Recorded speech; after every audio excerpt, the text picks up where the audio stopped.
पूर्णमदः पूर्णमिदं पूर्णात् पूर्णमुदच्यते पूर्णस्य पूर्णमादाय पूर्णमेवावशिष्यते। ओम शांति शांति शांतिः। ओम गुरुर्ब्रह्मा गुरुर्विष्णुर्गुरुर्देवो महेश्वरः गुरु साक्षात् परं ब्रह्म तस्मै श्री गुरवे नमः। ओम अथ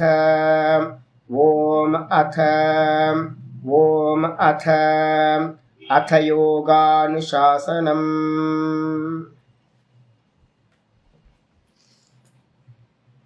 பார்த்துக்கிட்டு இருக்கிறது யோக சூத்திரத்தில் வியாச பாஷ்யம் பார்த்துட்டு இருக்கோம். 2வது பாதம் சாதனா பாதம். அதில் நேற்று பார்த்துட்டு இருக்கிறது பார்த்தீங்கன்னா 43வது சூத்திரம் 44வது சூத்திரம் பார்த்துருக்கோம். இந்த சூத்திரங்களில் பார்த்தீங்கன்னா என்ன சொல்லிட்டு இருக்கு, அஷ்டாங்க யோகத்தில் யம நியமத்தை பற்றி பேசிக்கிட்டு இருக்கோம். யமத்தை பற்றி பேசி நியமத்தை பற்றி பேசி இதுக்குள்ள இருக்கக்கூடிய சித்திகள் ஒன்று அனுஷ்டானம் பண்ணுறதுனால என்னென்ன சித்தியெல்லாம் வரும் அப்படின்னு வரிசையாக பார்த்துக்கிட்டே வரும். சந்தோஷாத் அனுத்தம சுகலாபக, சந்தோஷம் பண்ணுறதுனால ரொம்ப சுகம் கிடைக்கும். காயேந்திரிய சித்திர் அசுத்திர்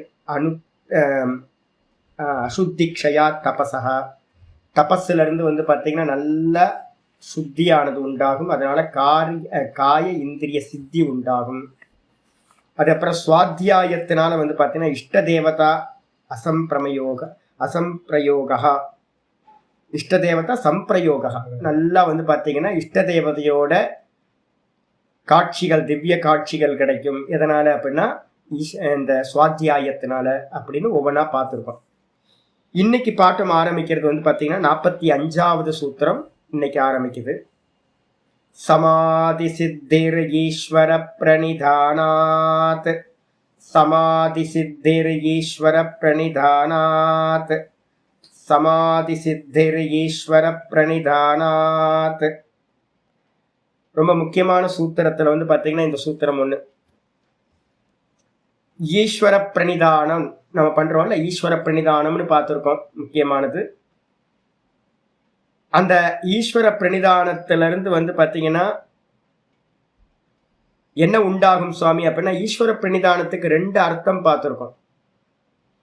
என்ன அர்த்தம் அப்படின்னு கேட்டிங்கன்னா, ஒன்று பார்த்தீங்கன்னா இண்டிவிஜுவலாக பார்த்தீங்கன்னா ஈஸ்வர பிரணிதானம்ன்றதுக்கு அர்த்தம் கர்ம பலன்களை எல்லாத்தையும் பகவானிடத்துல போடுறது. 2வது கருமத்தையே தூக்கி என்ன பண்றது, அவர் மேல போட்டுறது. இந்த 2 காரியம் பண்ணும்போது கர்மப்பல தியாகம் கருமத்தியாகம். எனக்கும் பகவானுக்கும் எந்த சம்பந்தமும் இல்லை, நான் பண்ற கர்மா பார்த்தீங்கன்னா பலன்கள் எல்லாம் அவருக்கே அர்ப்பணம் அப்படின்ட்டு பார்த்தீங்க அப்படின்னா எல்லாத்தையும் தூக்கி அவர் மேலேயே போட்டுறது. எது கிடைச்சாலும் பகவானுக்கு அர்ப்பணம் அர்ப்பணம் அர்ப்பணம் அர்ப்பணம். அது அப்புறம் 2வது சொல்றது என்னன்னு கேட்டீங்கன்னா, எனக்கும் என்னன்னா இந்த கர்மத்துக்கும் எந்த சம்பந்தமும் இல்லை, பகவான் செய்ய சொல்றார், நான் செய்யறேன், நான் வெறும் இன்ஸ்ட்ருமெண்ட் மட்டும்தான் அப்படின்னு பாவிக்கிறது. இந்த 2த்துக்கு பேர் ஈஸ்வர பிரணிதானம்னு சொல்லியிருக்கு. ஆனா வாஸ்தவத்துல என்னன்னு கேட்டீங்கன்னா, ஈஸ்வர பிரணிதானம் எங்க முடியும் சுவாமி அப்படின்னு கேட்டீங்கன்னா, இது அடுத்த லெவலுக்கு போகும். பகவானே என்ன பண்ணுவார், அனுகிரகம் பண்ணுவார்.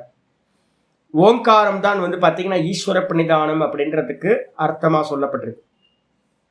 எங்க சொல்லப்பட்டிருக்கு அப்படின்னா, முதல் பாதத்திலேயே 23வது சூத்திரத்துல பார்த்தீங்கன்னா மொத்தம் நம்ம என்ன பண்ணியிருக்கோம், 7 சமாதிகளுக்கான சாதனங்கள் சொல்லப்பட்டிருக்கு அங்க.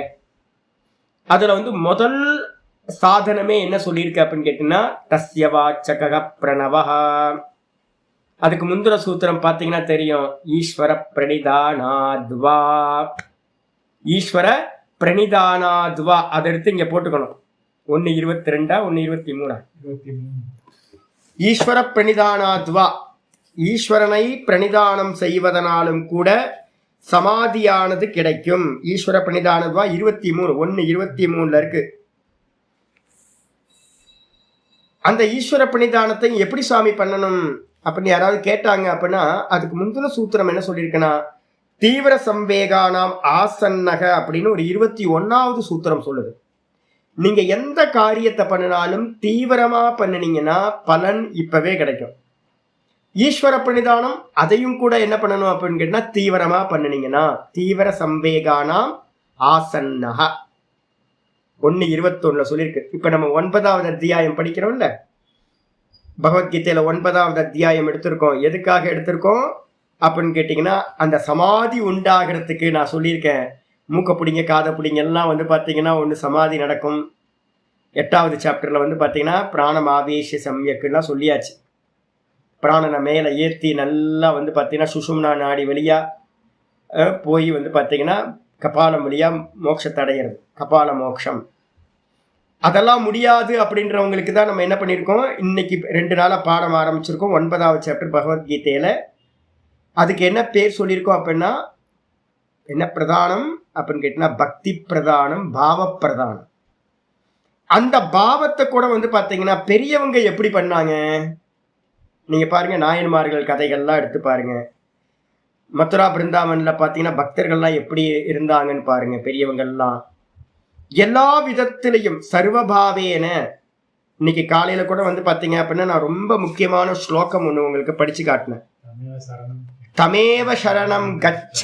ரொம்ப முக்கியமான விஷயம் வந்து பார்த்தீங்கன்னா 18வது அத்தியாயத்துல வந்து பார்த்தீங்கன்னா 67வது ஸ்லோகம். 18:67 ஒன்று படிச்சேன் நான், இல்லை 62.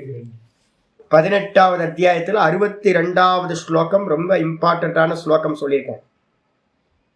என்ன பண்ணணும் அப்படின்னா, தமேவ சரணம் கச்ச, அவரையே சரணாகதி பண்ண. எவர சுவாமி அப்படின்னா, ஈஸ்வர சர்வபூத்தானாம் ஹிருதேஷே அர்ஜுன திஷ்டத். ஈஸ்வரன் எல்லாத்தோட ஹிருதயத்திலையும் உட்கார்ந்துக்கிட்டு என்ன பண்றார் சுவாமி அங்க? அவருக்கு என்ன வேலை? பிராமயன் சர்வபூத்தானி யந்திராரூடானி மாயா. உள்ள உட்கார்ந்துக்கிட்டு அவர் தான் ஆட்டி வைக்கிறார். பப்பட் ஷோல இருக்கிற மாதிரி நம்மெல்லாம் பொம்மை. நம்மெல்லாம் ஒன்றும் பொம்மலாட்டத்தில் இருக்கிற பொம்மைக்கு எந்த ஒரு என்ன இல்லை, சுதந்திரம் இல்லை. அதை ஆட்டி வைக்கிறவன் தன்னோட நூலை வச்சுக்கிட்டு என்ன பண்றார்? ஆட்டி வைக்கிறார். நூல் எது சாமி? சூத்திராத்மா சொல்லியிருக்கோமா? அப்ப வந்து பார்த்தீங்கன்னா பிராணனை வச்சுக்கிட்டு அவர் என்ன பண்றாரு அப்படின்னு கேட்டீங்கன்னா எல்லா ஜீவராசிகளையும் ஆட்டி வைக்கிறார். அப்ப நம்ம கேள்வி கேட்கிறோம், உங்களுக்கு சாய்ஸ் இருக்கா ஏதாவது பண்றதுக்கு? இந்த விதமா தெரிஞ்சுக்கிட்டு வந்து பாத்தீங்கன்னா என்ன பண்ணணும் அப்படின்னா, தமேவ சரணம் கச்ச, அந்த பரமாத்மாவையே சரணாகதி பண்ணணும். எப்படி சுவாமி அப்படின்னு கேட்டீங்கன்னா, சர்வபாவேன பாரத. சர்வபாவம்னா என்ன சுவாமி அப்படின்னா, காயா வாச்சா மனசா, இந்த தேகத்தினாலையும் மனசுனாலையும் வாக்குனாலையும் வந்து பார்த்தீங்க அப்படின்னா எல்லாத்தினாலையும் வந்து பார்த்தீங்கன்னா பகவானை வந்து பார்த்தீங்கன்னா சரணாகதி பண்றது. நான் என்ன பேசுறேனோ அது பகவானுக்கு அர்ப்பணம். உள்ள இருந்து பேச வைக்கிறது பகவான் பேச வைக்கிறார். என் தேகத்துல நான் எதை பண்றேனோ அதனால உண்டாகிற பலாபலன்கள் எல்லாம் பகவானுக்கு அர்ப்பணம். நான் தேகத்திலிருந்து யார் பண்ண வைக்கிறா? என்னை உள்ள இருந்து பகவான் இந்த தேகத்தினால இதை பண்ண வைக்கிறார். என்னுடைய மனசுல இருந்து என்னெல்லாம் சிந்திக்கிறனோ அதோட பலாபலன்கள் எல்லாம் பகவானுக்கு. மனசை சிந்திக்க யார் வைக்கிறார்? உள்ள இருக்கிற பகவான் மனசை சிந்திக்க வைக்கிறார். ஹிருதயத்திலிருந்து அவர் என்ன பண்றார்? நள்ளிரவு நட்டம் பயின்றாடும் நாதனே. உள்ள இருந்துகிட்டு வந்து டான்ஸ் ஆடிக்கிட்டு இருக்கார் பகவான், அந்தர்யாமியா இருந்துகிட்டு. அப்படின்னு வந்து பாத்தீங்கன்னா எல்லா விதங்களிலும் பகவானை நீங்க சரணாகதி பண்றதுக்கு பேர் தான் என்ன பேர் அப்படின்னா ஈஸ்வர பிரணிதானம் அப்படின்னு பேர். சரி, அந்த ஈஸ்வர பிரணிதானத்தை பண்றதுக்கு வந்து பாத்தீங்கன்னா இன்னொரு என்ன உபயோகம் சாமி அப்படின்னு கேட்டீங்கன்னா, 2 எடுத்துங்க. நம்ம நிறைய பேர் பாவிக்கிறோம்ல, இந்த பாவிக்கிறது வந்து பாத்தீங்கன்னா யாரு பக்தர்கள் இல்லை, எல்லாமே பக்தர்கள். நம்ம பாடத்துல இருக்கவங்க எல்லாமே பக்தர்கள் தான். பக்தி இல்லாம வந்து பாத்தீங்கன்னா இதெல்லாம் கிடைக்குமா? கிடைக்காது. நம்ம எல்லாம் பக்தி தான் இருக்கு. ஆனா அந்த பக்தியில வந்து ஒரு ஷார்ப் இல்லை. பக்தியில வந்து பாத்தீங்கன்னா ஒரு ஷார்ப் இல்லை. அப்ப என்ன பண்ணுது அப்படின்னு கேட்டீங்கன்னா, கூட வந்து பாத்தீங்கன்னா ஈஸ்வர பிரணிதானம்ன்றதுக்கு அர்த்தம் 2வது மீனிங் பண்றோம். செகண்ட் மீனிங் என்னன்னா, ஓங்கார உபாசனைக்கு பேரு ஈஸ்வர பிரணிதானம் அப்படின்னு பேர். சுவாத்தியாயம்ன்றதுக்கு அர்த்தமும் ஈஸ்வர பிரணிதானம். இந்த சுவாத்தியாயம்ன்றதுலயும் வந்து பாத்தீங்கன்னா பிரணவ ஜபம் வந்துருது. அதே நேரத்தில் ஈஸ்வர பிரணிதானம்ன்றதுக்கு அர்த்தம், சரணாகதிக்கு அர்த்தமும் வந்து பாத்தீங்கன்னா இந்த ஓங்காரம் வந்துடும். அதனால்தான் வந்து பாத்தீங்கன்னா யோக சூத்திரத்துல முதல்லயே வச்சிருக்க என்னன்னு கேட்டீங்கன்னா, ஈஸ்வர பிரணிதானா துவா அப்படின்னு 1:23 சொல்லிடுச்சு. 1:23 சொல்றதுக்கு முன்னாடி எனக்கு வந்து 24 மணி நேரமும் பகவான் பகவான் பகவான் சொல்லிட்டு இருக்க முடியல சுவாமி. அந்த அளவுக்கு எனக்கு ஷார்ப்பு பத்தலை.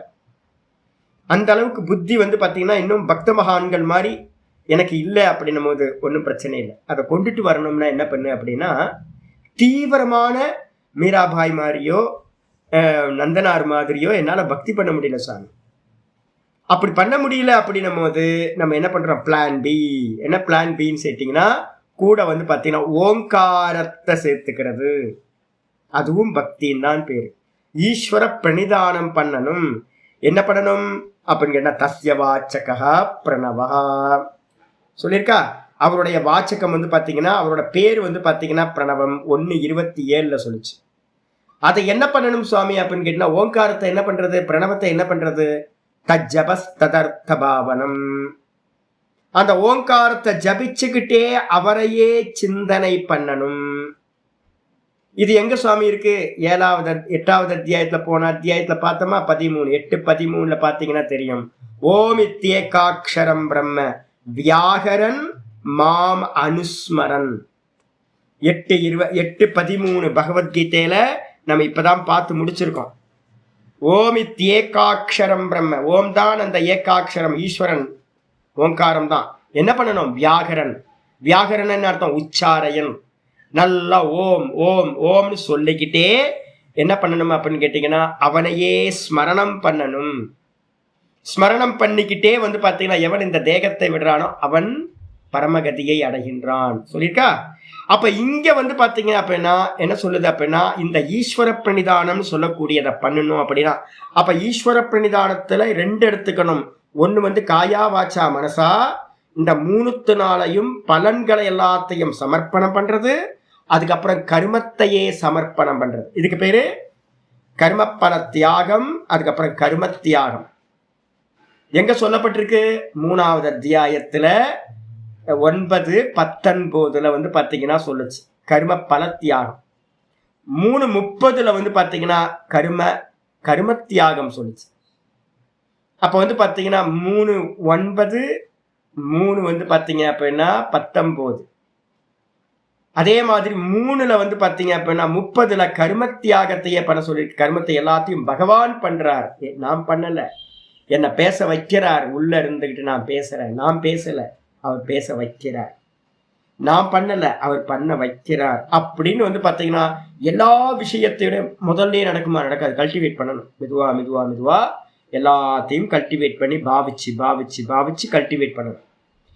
இது மாதிரி பண்ணி பண்ணி பண்ணி என்ன பண்ணணும், கடைசியில ஓங்காரத்துல உட்கார்ந்து ஓங்காரம் தான் அவர் அப்படின்னு தியானம் பண்றது, ஓங்காரத்தை ஜபிக்கிறது. இந்த 2த்துக்கு பேரு ஈஸ்வர பிரணிதானம்னு பேரு. சுவாத்தியாயம்னா என்ன பார்த்தோம், சுவாத்தியாயத்திலே என்ன பண்ணிச்சு, மோட்ச கிரந்தங்களை அபியாசம் பண்றது, கூடவே பிரணவ ஜபத்தை அபியாசம் பண்றது. இந்த 2த்துக்குமே சுவாத்தியாயன் பேர். அப்ப சுவாத்தியாயன்றதுலயும் பிரணவ ஜபம் வந்துருது, ஈஸ்வர பிரணிதானத்திலையும் பிரணவ ஜபம் வந்துருது. எங்க முடியும் ஈஸ்வர பிரணிதானம் அப்படின்னு கேட்டீங்கன்னா பக்தின்னு சொல்லக்கூடிய பாவம் மெதுவா மெதுவா எங்க போய் முடியும், யோகத்துல முடியும். யோகம் என்ன பண்ணும், சமாதி. ஏதாவது ஒரு நாமத்தையோ ரூபத்தையோ நம்ம எடுத்துக்கிட்டு போய் பண்ணக்கூடிய சமாதிக்கு என்ன பேர் சொல்லியிருக்கோம், சவிகல்ப சமாதி. சவிகல்ப சமாதிக்கு இன்னொரு பேர் இந்த யோகத்துல நம்ம என்ன பண்ணியிருக்கோம், சம்பிரஜாத சமாதி. அப்போ இங்க நம்ம வந்து பாத்தீங்கன்னா ஈஸ்வர பிரணிதானம் பண்றோம் அப்படின்னா நிர்குண நிராகாரமா அப்படின்னு கேட்டா நிர்குண நிராகாரம் இல்ல, ஒரு சகுன சாக்காரமா ஈஸ்வரனை வச்சுக்கிட்டு ஒரு நடராஜரையோ இல்ல ஒரு சிவலிங்கத்தையோ சிவபெருமானையோ இல்ல வந்து பாத்தீங்கன்னா ஒரு விஷ்ணுமூர்த்தியத்தையோ வச்சுக்கிட்டு எதை பண்ணினாலும் பகவானே உனக்கு, பகவானே உனக்கு, பகவானே உனக்கு அப்படின்னு வந்து பாத்தீங்கன்னா எல்லாத்தையும் பண்ணிட்டு இருக்கு. சிம்பிள், ரொம்ப சிம்பிள். நான் எப்போ கிளாஸில் உட்காரும் போது வந்து பார்த்தீங்கன்னா மனசு என் எதிர்க்க ஒருத்தர் வச்சுருக்கேன், இங்கே வச்சுருக்கேன் அப்படி போகிற போக்கில் இப்படி பார்த்துட்டு போயிடுறது, அவ்வளோதான். பார்த்துட்டு வந்து பார்த்தீங்கன்னா ஒரு SMS வந்து ஆட்டோவாக போயிட்டே இருக்கு. இந்த கிளாஸில் வந்து பார்த்தீங்கன்னா என் வாயிலிருந்து தோஷம் வந்து இந்த உபாதி தோஷம் தானே, இந்த வாக்குக்குன்னு ஒரு தோஷம் இருக்குது, மனசுக்கு ஒரு தோஷம் இருக்குது, எல்லாத்துலேயும் தோஷம் இருக்குது. நான் வந்து பார்த்தீங்கன்னா கிளியராக சொல்லிடுவேன். என்னன்னு கேட்டிங்கன்னா இதில் எது நடந்தாலும் நான் தப்பாக ஏதாவது சொன்னாலும், ஸ்லோகத்தை வந்து நிறைய அக்ஷரங்களை வந்து பார்த்தீங்கன்னா சாப்பிட்டு சொன்னாலும் இல்லை பர்ஃபெக்டாக சொன்னாலும், அர்த்தங்களை தப்பாக ஏதாவது சொன்னாலும் இல்லை அர்த்தங்களை சரியாகவே சொன்னாலும், இன்னொருத்தருக்கு புரிகிற மாதிரி சொன்னாலும் புரியாமல் சொன்னாலும் எனக்கும் இதுக்கும் எந்த சம்பந்தம் இல்லை சாமி. நான் 300 கிளாஸ் 400 கிளாஸாக 2 வருஷமாக பண்ணிகிட்டு இருக்கிறது இப்படி தான் பண்ணிகிட்டு இருக்கேன். ஆரம்பத்திலேருந்தே இப்படி தான் பண்ணிகிட்டு இருக்கேன். இந்த பீட்டத்தில் உட்கார்ந்து சொல்கிறோம் அப்படின்னா எனக்கும் இதுக்கும் சம்பந்தமே இல்லை, உள்ள இருந்து ஒருத்தர் என்ன சொல்ல வைக்கிறார் சொல்றேன் அப்படின்னு. அப்ப எந்த காரியம் பண்ணும் போதும் நீங்களும் அதே மாதிரி என்ன பண்ணணும், எந்த காரியம் பண்ணும் போதும் இதுல என்ன பலன் கிடைக்குதோ அதெல்லாம் பகவானுக்கு அர்ப்பணம். இதுல எந்த கர்மத்துக்கு எனக்கு சம்பந்தம் இல்லை. இப்படி பண்ண பண்ண பண்ண பண்ண உள்ளுக்குள்ளார என்ன ஆகும், மெதுவா மனசாந்தி உண்டாக ஆரம்பிக்கும். அந்த கரண சுத்தி மெதுவா மெதுவா உண்டாய் உண்டாய் மனசாந்தி உண்டாக ஆரம்பிக்கும். அது முடிவுல எங்க கொண்டு போய் விடும் சுவாமி அப்படின்னு கேட்டீங்கன்னா, ஒரே ரூபத்துல பாத்தீங்கன்னா இன்னைக்கு காலெல்லாம் தோணுச்சு, என்ன பண்ணிக்கிட்டு இருக்கோம், பாடம் எடுத்துக்கிட்டு இது பண்ணிட்டு பேசாம தியாயத்த கேசவம் நல்ல ஹரிய பாத்தீங்கன்னா பகவானை சிந்திச்சுக்கிட்டு உட்கார்ந்துடலான்னு தோணுது. ஐயோ ஆரம்பிச்சிட்டுமே அப்படின்னு தான் பாத்தீங்கன்னா பாடம் எடுத்துட்டு இருக்கு வலுக்கட்டாயமா. அப்ப என்ன அர்த்தம்னு கேட்டீங்கன்னா, நீங்க கர்மப்பல தியாகத்தையும் கர்மத்தையும் பகவானுக்கு தியாகம் பண்ண பண்ண பண்ண பண்ண என்ன நடந்துரும் அப்படின்னா, மெதுவா மெதுவா மெதுவா அவரோட சொரூபத்தை தியானம் பண்றதுக்கு வந்துருவீங்க. சொரூப தியானம் சித்திக்க சித்திக்க என்ன ஆகும், சமாதியானது சம்பவிக்கும். அப்ப ரொம்ப கிளியர், கர்மப்பல தியாகம் சமத்துவம் யோக உச்சியதே, சமத்துவம் யோக உச்சியதே கர்மப்பல தியாகம். அதுக்கப்புறம் கர்த்திருவ தியாகத்தையும் பண்ணிட்டீங்க அப்படின்னா ரொம்ப சொஸ்தம். நான் செய்யவில்லை, நான் செய்யவில்லை, பகவான் செய்ய வைக்கிறார், நான் செய்கிறேன். அப்படி போயிட்டீங்க அப்படின்னா மனசு நல்லா அடங்கி போய் ஏகாகிர சித்தம் கிடைக்க ஆரம்பிச்சிடும். கர்மயோகத்தினால சமநிலை கிடைக்கும். அதுக்கப்புறம் இந்த உபாசனையினால என்ன கிடைக்கும், மெதுவா மெதுவா மெதுவா ஏகாகிர சித்தம் கிடைக்கும். அந்த ஏகாகிர சித்தம் இம்ப்ரூவ் ஆகி இம்ப்ரூவ் ஆகி இம்ப்ரூவ் ஆகி அந்த சாஸ்மிதா சமாபத்தின்னு சொல்லக்கூடிய அந்த சமாதியில கடைசியா இருக்கிற அந்த சமாதியில சவிகல்ப சமாதியோட உச்சம் அந்த பிராண தத்துவத்துல பாத்தீங்கன்னா நிலை பெறுதல். அதுக்கு பேரு சாஸ்மிதா சமாபத்தின்னு பேரு. அதை தான் பாத்தீங்கன்னா இங்க ஈஸ்வர சாட்சாத்காரம் நம்ம சொல்றோம். ஈஸ்வரனோடு இந்த சித்தம் ஒன்னாயி நிக்கிறது, அதுக்கு பேர் தான் சமாதி அப்படின்னு பேர். சவிகல்ப சமாதியோட 6வது சமாதி, அது 5வது சமாதியா, சவிதர்க்கம் நிர்விதர்க்கம் சவிச்சாரம் நிர்விச்சாரம் சானந்தம் சாஸ்மிதா 6வது சமாதி. 6வது சமாதியில கொண்டு போய் பாத்தீங்கன்னா உங்களை பாத்தீங்கன்னா கொண்டு போய் விட்டுரும். அதனால்தான் பாத்தீங்கன்னா சமாதி சித்தர் ஈஸ்வர பிரணிதானாத், சமாதி சித்தியானது ஈஸ்வர பிரணிதானத்திலிருந்து உண்டாகின்றது அப்படி சொல்லியாச்சு. ஆச்சாரியார் பாத்தீங்கன்னா பாஷ்யம் பண்றார், என்னன்னு பார்ப்போம். ஈஸ்வரார்ப்பித சர்வபாவஸ்ய அப்படின்னு ஒரு வார்த்தை இருக்கு.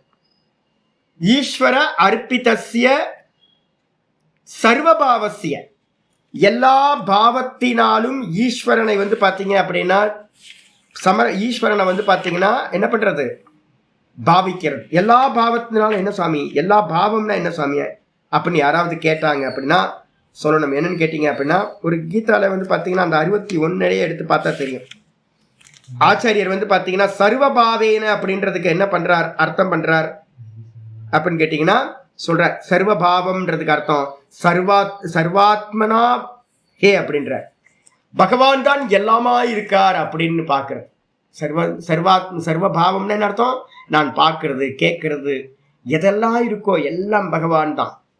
இந்த வாக்கு பகவான், இந்த மனசு பகவான், இந்த புத்தி பகவான், நான் பார்க்கறதெல்லாம் பகவான் அப்படின்னு பாத்தீங்கன்னா நீங்க என்ன பண்ணணும், ஈஸ்வர சமர்ப்பிதம் ஈஸ்வரார்ப்பித சர்வபாவசிய, ஈஸ்வரன் தான் எல்லாம் அப்படின்னு பாவிக்கிற அந்த தன்மையினால சமாதி சித்திர், சமாதி சித்தியானது உண்டாகிறது.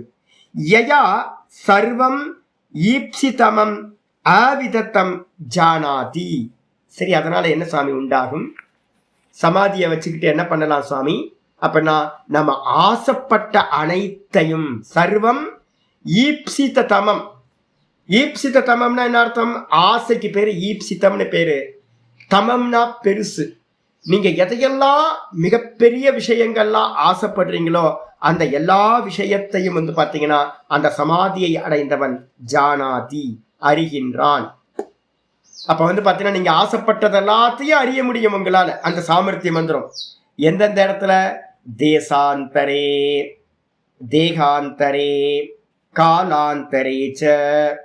நீங்க பாத்தீங்க அப்படின்னா பெரிய மகான்களோட இதெல்லாம் பார்த்திருப்பீங்க, சித்திகள்னு பார்த்திருப்பீங்க. என்ன பண்ணிருப்பாங்க அப்படின்னு கேட்டீங்கன்னா, இனி ஃபியூச்சர் பாஸ்ட்ல எதெல்லாம் நடந்துச்சோ அதையெல்லாம் தெரியணும்னு நினைச்சாங்கன்னா தெரிஞ்சிடும் அவங்களுக்கு. தேகாந்தரே, வேற வேற தேகத்துல என்னென்னலாம் இருக்குன்னு தெரியணுமோ எல்லாத்தையும் தெரிஞ்சுக்க முடியும். கூடவே காலாந்தரே, வேற வேற காலத்துல என்னெல்லாம் இருக்கோ எதெல்லாம் இருக்குமோ எல்லாத்தையும் இவன் ஆசைப்பட்டத அனைத்தையும் அறிகின்றான். அப்ப பாத்தீங்கன்னா சமாதி சித்திக்குது. கூடவே பாத்தீங்கன்னா இந்த 3 தேசாந்தரம், காலாந்தரம், அதுக்கப்புறம் பாத்தீங்கன்னா தேகாந்தரம், வேற தேகம், வேற காலம், வேற தேசம், இதுல எல்லாத்திலையும் இருக்கிற விஷயங்களை எல்லாத்தையும் அவன் அறிகின்றான். போச்சு, முடிஞ்சு போச்சு. இதுலயே நிறைய பேர் சன்னியாசிகள் அவ்வளவுதான் மோட்சத்தை விட்டுட்டு கீழே இறங்கிட்டான். நிறைய பேர் என்னன்னு கேட்டீங்கன்னா, இப்ப நம்ம நித்யானந்த பரமஹம்ச நித்யானந்தா இருக்கார்ல, அவரை பத்தி பேசும்போது சொல்லுவாங்க. என்னன்னு கேட்டீங்கன்னா, அவங்க ரொம்ப க்ளோஸ், என்னோட நிறைய பேரோட க்ளோஸா இருந்தாங்க. அவங்க என்ன பண்ணாங்கன்னு கேட்டா, நல்ல சாதனையில போயிட்டு இருக்கும்போது கொஞ்சம் அந்த ஹீலிங் பவர்லாம் கொஞ்சம் வர ஆரம்பிச்சிருது. யோக சாதனை எது பண்ணாலும் தீவிரமா பண்ணும்போது முந்தின ஜென்மத்தோட அபியாசத்தினால வந்துருது. என்ன பண்ணிருக்கணும் அப்படின்னு கேட்டீங்கன்னா, அதை பிரயோகப்படுத்தக்கூடாது, அவசியமா மட்டும் பிரயோகப்படுத்தணும். இவங்க என்ன பண்ணிட்டாங்க அப்படின்னு கேட்டீங்கன்னா, வரவங்களுக்கு எல்லாம் ஹீலிங் பண்ண ஆரம்பிச்சிட்டாங்களா. அப்ப சாதனை என்ன ஆயிடும், நீங்க சாதனை போறது பாத்தீங்கன்னா நடுவில் ஸ்டாப் ஆயிடுது, பிரேக் ஆயிடுது. நிறைய பேர் வந்துடுறாங்க, நிறைய ஆசிரமம் சிஷியர்கள் அது இதெல்லாம். அப்ப போற பாதை பாத்தீங்கன்னா தப்பாயிடும்.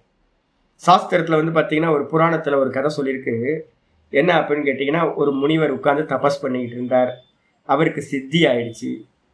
சித்தி ஆனதுக்கு பிறகு என்ன பண்ணாரு, ஒருத்தவங்க வந்தாங்க, சாமி எனக்கு குழந்தையே இல்லை சாமி அப்படின்னாங்க.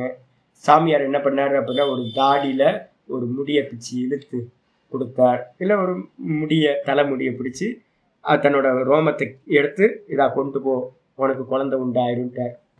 இவங்க போனாங்க, பார்த்தீங்கன்னா கன்சீவ் ஆகி குழந்தை பிறந்துச்சு. இவங்க என்ன பண்ணாங்கன்னா, வெளியில இருக்கிற எல்லாத்துக்கும் சொன்னாங்க, சாமி பார்த்தீங்கன்னா ஒரு முடியை பிரசாதமா கொடுத்தார், என்னாச்சு அப்படின்னு கேட்டா குழந்தை பிறந்துருச்சு அப்படின்னு. வரிசையா ஊர் ஃபுல்லா பார்த்தீங்கன்னா இந்த கியூல நிக்குது எல்லாம். வரவங்களுக்கெல்லாம், சாமி நீங்களும் தாடியை முடிய பிச்சு கொடுங்க சாமின்னு. இவரும் ஒவ்வொரு முடியா பிச்சு பிச்சு, உங்களுக்கு தனம் உண்டாகட்டும், உனக்கு தானியம் உண்டாகட்டும் அப்படின்னு முடியெல்லாம், தாடி முடியெல்லாம் என்ன ஆகி போச்சு, வந்தவங்க எல்லாம் எடுத்துட்டு போயிட்டாங்க, மொட்டையாகி போச்சு. கொடுக்கறதுக்கு அடுத்து, ஐயோ தாடி முடி இல்லைன்னா பரவாயில்ல சாமி, நீங்க என்ன பண்ணுங்க அப்படின்னா தலைமுடி இருக்குல்ல சாமி, அதை பிச்சு கொடுங்கன்னாங்க. இவரும் கடைசியில பார்த்தீங்கன்னா தலையில இருக்க முடியெல்லாம் பிச்சு பிச்சு ஒவ்வொருத்தருக்கும் அனுகிரகம் பண்ணிக்கிட்டே இருந்தார். மொட்டையாகி போச்சு. அப்போ புண்ணு ஆகி போச்சு. ஒரு தலையெல்லாம் பிச்சு பிச்சு பிச்சு என்ன ஆச்சு போச்சுன்னா, தலையெல்லாம் புண்ணு, இங்கெல்லாம் புண்ணாகி போச்சு. ஆமா, முடியெல்லாம் பிச்சு பிச்சு கொடுத்தா என்ன ஆகும்? அப்பதான் தெரிஞ்சுதான் அவருக்கு எல்லாம் முடியல. போனதுக்கு பிறகு இனி பாத்தீங்கன்னா சித்திய வெளியில காட்டவே கூடாது அப்படின்னு திரும்ப காட்டுக்கு போயிட்டாராம்.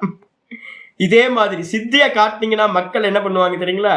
நித்யானந்த சுவாமிக்கு என்ன நடந்துச்சுன்னா, நல்ல கியூர் ஆனவங்களா நிறைய பேர் ஆயிட்டாங்க. ஒரு பக்கம் பாத்தீங்கன்னா கொஞ்சம் பவர் கம்மியாகும். பவர் கம்மி ஆகும்போது எவன் உங்கள்கிட்ட இருந்து லாபத்தை அடைஞ்சானோ அவனே என்ன பண்ணுவான் அப்படின்னா, உங்களை பாத்தீங்கன்னா நிந்தா பண்ண ஆரம்பிச்சிருவான். நிறைய சாதுக்களுக்கு பாத்தீங்கன்னா இது நடந்திருக்கு.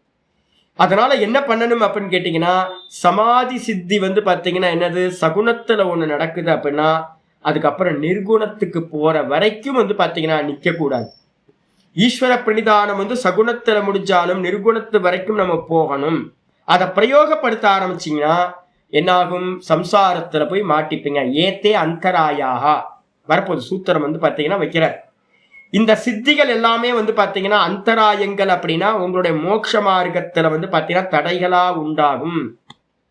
அதனால பாத்தீங்கன்னா எவ்வித காரணத்தை கொண்டும் பப்ளிக்குக்காக பாத்தீங்கன்னா இதை பிரயோகப்படுத்தக்கூடாது. ஆனா என்னாகும், அப்ப இதெல்லாம் எதுக்கு சுவாமி? நம்ம ஏற்கனவே ஒண்ணு பார்த்திருக்கோம், சித்தி சூச்சகாக. நமக்கு நம்ம இந்த ஒரு விஷயத்துல சித்தி ஆயிட்டமா இல்லையான்றத பாத்தீங்கன்னா சூச்சகம் பண்ணக்கூடியவைகள், அறிவிக்கக்கூடியவைகள், லேண்ட்மார்க். அப்ப லேண்ட்மார்க்ல பாத்தீங்கன்னா ஒண்ணு இருக்கு, மைல் கல் இருக்கு, மைல் ஸ்டோன் இருக்கு. இத்தனை கிலோமீட்டர் இருக்கு அப்படின்னா மெதுவா ஒவ்வொரு மைல் ஸ்டோனும் வருது. 10 கிலோமீட்டர் இருக்கு, 5 கிலோமீட்டர் இருக்கு, 3 கிலோமீட்டர் இருக்கு. 3 கிலோமீட்டர்ல நின்றுட்டீங்கன்னா இன்னும் 2 கிலோமீட்டர் போனா தானே அது டெஸ்டினேஷன் அடைய முடியும். நீங்க 3 கிலோமீட்டர்லயே நின்ட்டீங்க அப்படின்னா லட்சியத்தை அடைய முடியாது. அப்ப மைல் ஸ்டோன் எல்லாமே எதுக்குன்னு கேட்டீங்கன்னா இண்டிகேஷன் மட்டும்தான் ஒழிய மைல் ஸ்டோன் பாத்தீங்கன்னா லட்சியம் இல்லை. மனசுல நல்லா புரிஞ்சுக்கணும். இத பாத்தீங்கன்னா யோக சூத்திரத்துல இந்த பலன்கள் சொல்லும் போதே பதஞ்சலி முனிவர் என்ன பண்றார், இவைகள் எல்லாம் தடை கற்கள், அப்டக்கல்ஸ் அப்படின்னு சொல்கின்றார். இது மாதிரி ஆகும். ததோ அஸ்ய பிரஜ்ஞா, அவனுடைய பிரஜ்ஞா எப்படி ஆகும்? பாஷ்யத்துக்கு வந்துருங்க. ததோ அதிலிருந்து, அஸ்ய பிரஜ்ஞா அவனுடைய பிரஜ்ஞான்னு சொல்லக்கூடிய அறிவானது என்ன பண்ணுது? யதாபூதம் பிரஜானாதி இதி, எதை பார்த்தாலும் உள்ளதை உள்ளபடி அறியக்கூடிய சாமர்த்தியம் அவனுக்கு உண்டாகின்றது.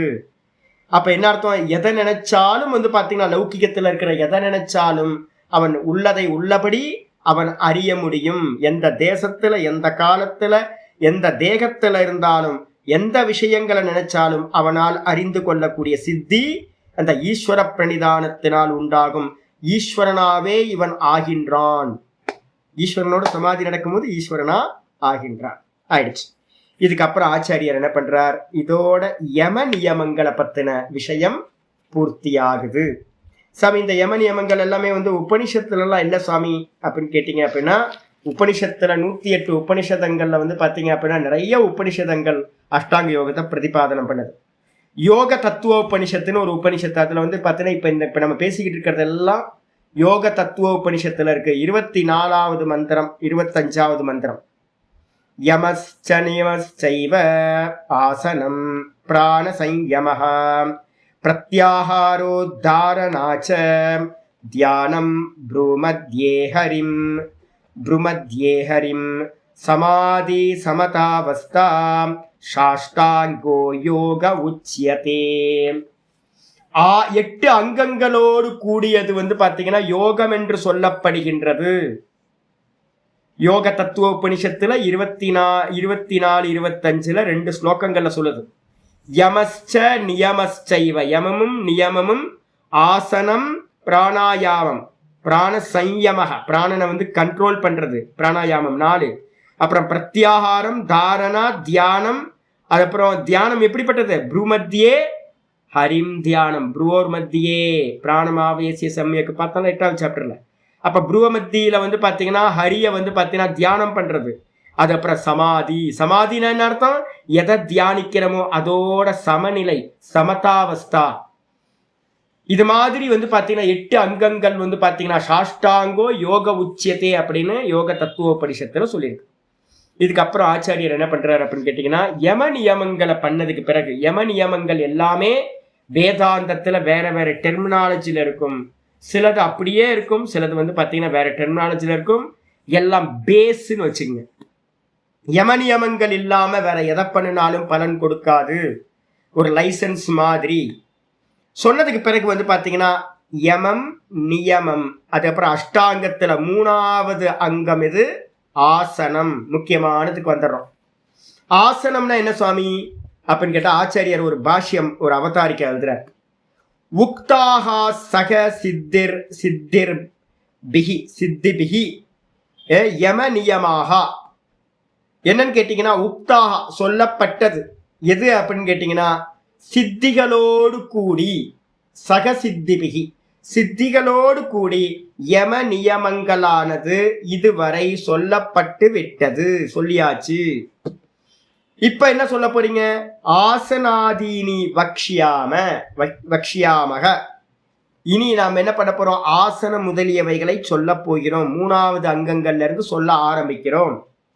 தத்திர, இந்த இடத்துல முதல்ல என்னது? 3வது அங்கம் ஆசனம். ஆசனம்னா என்னது?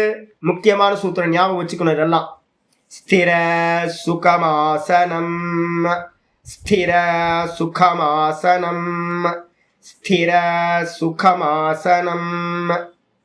ஸ்திர சுகமாசனம் அப்படின்றதுக்கு அர்த்தம் என்னது? ஸ்திரம் அப்படின்னா அசையாத, திடமா இருக்கிறதுக்கு பேரு ஸ்திரம்னு அர்த்தம். சும்மா ஷேக் ஆகிட்டே இருந்தீங்க அப்படின்னா அது ஸ்திரம் இல்லை. ஒரு தூண் பாத்தீங்கன்னா எப்படி இருக்குமோ, ஒரு தூண், ஒரு பில்லர் பாத்தீங்கன்னா அசையாம, வீட்டுல ஒரு பெரிய தூண் வச்சிருக்கோம், அசையாம எப்படி இருக்கோ அது மாதிரி இருக்கிறதுக்கு பேரு ஸ்திரம் அப்படின்னு பேரு. அதுக்கப்புறம் பாத்தீங்கன்னா அந்த ஸ்திரம் இருக்கிறீங்க அப்படின்னா நிறைய பேர் என்ன பண்ணுவாங்க தெரியுங்களா? ஆசனம் உட்காரும் போது புதுசா வந்தாவே கண்டுபிடிச்சிருவோம் நாங்க. இப்ப புதுசா திருவண்ணாமலைக்கு வராங்கன்னு வச்சுங்களேன், அங்கங்க கிரிவலம் சில சமயம் போகும்போது அண்ணாமலையரை பார்த்து தியானம் பண்ணணும்னு விரைச்சிக்கிட்டு நிற்பாங்க. அப்படி கை காலில் அப்படியே இரும்பு மாதிரி. எவ்வளவு நேரம் நிற்க முடியும்னு நினைக்கிறீங்க? ஒரு 10 நிமிஷத்துக்கு மேல அவங்களால அது மாதிரி இருக்க முடியாது. பார்த்தா ஸ்திரமா இருப்பாங்க, ஏன் 10 நிமிஷத்துக்கு மேல இருக்க முடியாது சாமின்னா பெயின் கொடுக்க ஆரம்பிச்சிடும். நீங்க ரொம்ப டைட்டா உட்கார்ந்தீங்கன்னு வச்சுங்களேன், அந்த ஆசனம் வந்து பாத்தீங்கன்னா என்ன கொடுக்கும் உங்களுக்கு? துக்கத்தை கொடுக்க ஆரம்பிக்கும். விரைச்சுக்கிட்டு அப்படியே ஒரு மிஷின் மாதிரி வந்து பாத்தீங்கன்னா நின்னீங்க அப்படின்னா அது துக்கத்தை கொடுக்க ஆரம்பிக்கும். அதனால வந்து பாத்தீங்கன்னா ரொம்ப முக்கியமானது, அசையாம இருக்கணும், அதே நேரத்துல கம்ஃபர்டபுளா இருக்கணும், ரொம்ப சுகமா இருக்கணும். இல்லை அப்படின்னா என்ன ஆகும்? உங்களுடைய கான்சென்ட்ரேஷன் வந்து பாத்தீங்கன்னா அந்த பெயின்லயே நிக்க முடிய எதை சிந்திக்கணுமோ அதை சிந்திக்க முடியாம போயிடும். அப்ப அதனால வந்து பாத்தீங்கன்னா 2 கண்டிஷன், ஸ்திரமா இருக்கணும், சுகமா இருக்கணும். அப்படி இருக்கிறதுக்கு பேரு, உட்கார்ந்து இருக்கிறதுக்கு பேரு ஆசனம் என்று பெயர். ஐயோ சாமி நிறைய ஆசனம் இருக்கு சாமி, அதெல்லாம் பேச்சு இல்லை. நீங்க எவ்வளவு ஆசனம் பண்றீங்களோ அந்த ஆசனத்தோட தாத்பரியம் என்னன்னு கேட்டீங்கன்னா, ஏதாவது ஒரு ஆசனத்துல உட்கார்ந்து ஹரிய தியானம் பண்ணணும், சமாதிக்கு போகணும். அதுக்கு தான் ஆசனம் ஒழிய நீங்க வந்து பாத்தீங்கன்னா வெரைட்டியா பண்ணிக்கிட்டு இருந்தீங்கன்னா அந்த ஆசனத்திலேயே காலத்தை ஓட்டுனீங்கன்னா வேஸ்டா போயிடும். நான் ஏற்கனவே ஒருத்தர் சொல்லியிருக்கேன், யாரு எக்ஸாம்பிள் சொல்லியிருக்கேன் உங்களுக்கு, ரிஷிகேஷ்ல ருத்ரகவுடான்னு ஒரு சுவாமி இருக்கார், ரொம்ப எக்ஸ்பர்ட். நீங்க போனீங்கன்னா, யாராவது போனீங்கன்னா சில ஆட்கள்லாம் தெரிஞ்சுக்குங்க. போய் ருத்ரகவுடாவோட ஆசனம், அவரோட ஒர்க் ஷாப் வந்து போனீங்க அப்படின்னா, ஐயோ என்ன மனுஷங்க அந்த ஆளு, என்ன மனுஷன், நிஷ்டானா அது மாதிரி ஒரு நிஷ்டை ஆசனத்துல. ஒரு நாளைக்கு 8 மணி நேரம் 10 மணி நேரம் நான் இருக்கும்போது பண்ணிட்டு இருந்தவர். அவர் உட்கார்ந்தாருன்னா ஒரு பாலே டான்சர் மாதிரி வந்து பாத்தீங்க அப்படின்னா ஒரு ஆசனத்தை ஆரம்பிச்சாருன்னா ஒன்றுத்துக்கு ஒன்று வந்து பார்த்தீங்கன்னா, இப்போ நானும் ஆசனம் பண்ணுறேன்னு வச்சுங்கன்னா, ஒரு ஆசனம் பண்ணுவேன், நிப்பாட்டுவேன், அப்புறம் 2 வாக் பண்ணிட்டு திரும்ப ஒரு ஆசனம் பண்ணுவேன், நிப்பாட்டுவேன். அப்போ 1.5 மணி நேரத்தில் நான் ஒரு 25 ஆசனம் பண்ணுறேன்னு வச்சுங்களேன், ஒவ்வொன்றுத்துக்கும் பிரேக் இருக்கும், நல்ல இது. ஆனால் அவர் பண்ணுறது, ருத்ரகவுடா பண்ணாருன்னா எப்படி இருக்குன்னு கேட்டிங்கன்னா, ஒரு டான்ஸர் எப்படி எல்லா ஸ்டெப்ஸும் ஒரு கண்டினியூவாக எண்டு வரைக்கும், ஸ்டார்டிங்லேருந்து எண்டு வரைக்கும் இருக்கோ, அது மாதிரி ஒரு 30-40 ஆசனம் பண்ணாலும் அப்படியே ஒரு டான்ஸ் நிச்சயமாக நீங்கள்லாம் பார்க்கணுங்க. அது மாதிரி ஒரு தபஸ்விகள் எல்லாம் நம்ம வந்து கண்டிப்பா ஜீவனத்துல ஒரு வாட்டியா பார்க்கணும். நிஷ்டை அப்படின்னா அந்த அளவுக்கு நிஷ்டை ஆசனத்துல. ஆனா ஒரு காலத்துல நான் வந்து பாத்தீங்கன்னா அவரை பார்த்து ரொம்ப பிரமிச்சிருக்கேன் நான். அதுக்கப்புறம் ஒரு டைம்ல வந்தது அப்புறம் தான் தெரிஞ்சது என்னன்னு கேட்டீங்கன்னா, ஐயோ அவர் அடுத்த ஸ்டெப்புக்கு போகாம விட்டுட்டாரு.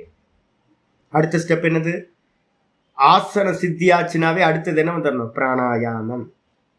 பிராணாயாமத்துல நிறைய பேர் காலி, ஏகப்பட்ட பேர் வந்து பாத்தீங்கன்னா எனக்கு தெரிஞ்ச ஒருத்தர் 2-3 பேர் இருக்காங்க, ஜீவனை ஃபுல்லா பிராணாயாமத்தையே பண்ணிக்கிட்டு இருக்கிறது. ஐயோ சூப்பர் ஸ்கில். ஆனா பிராணாயாமத்துக்காகவா பிராணாயாமம்? ஆசனத்துக்காகவா ஆசனம்? இல்ல. ஆசனம் எதுக்கு? பிராணாயாமத்துக்கு. பிராணாயாமம் எதுக்கு? பிரத்யாகாரத்துக்கு. பிரத்யாகாரம் எதுக்கு? தாரணைக்கு. தாரணை எதுக்கு? தியானத்துக்கு. தியானம் எதுக்கு? சமாதிக்கு. சமாதி எதுக்கு? மோட்சத்துக்கு. அப்ப லட்சியத்தை நோக்கி நீங்க என்ன பண்ணணும்? ஸ்டெப் பை ஸ்டெப்பா போகணுமா?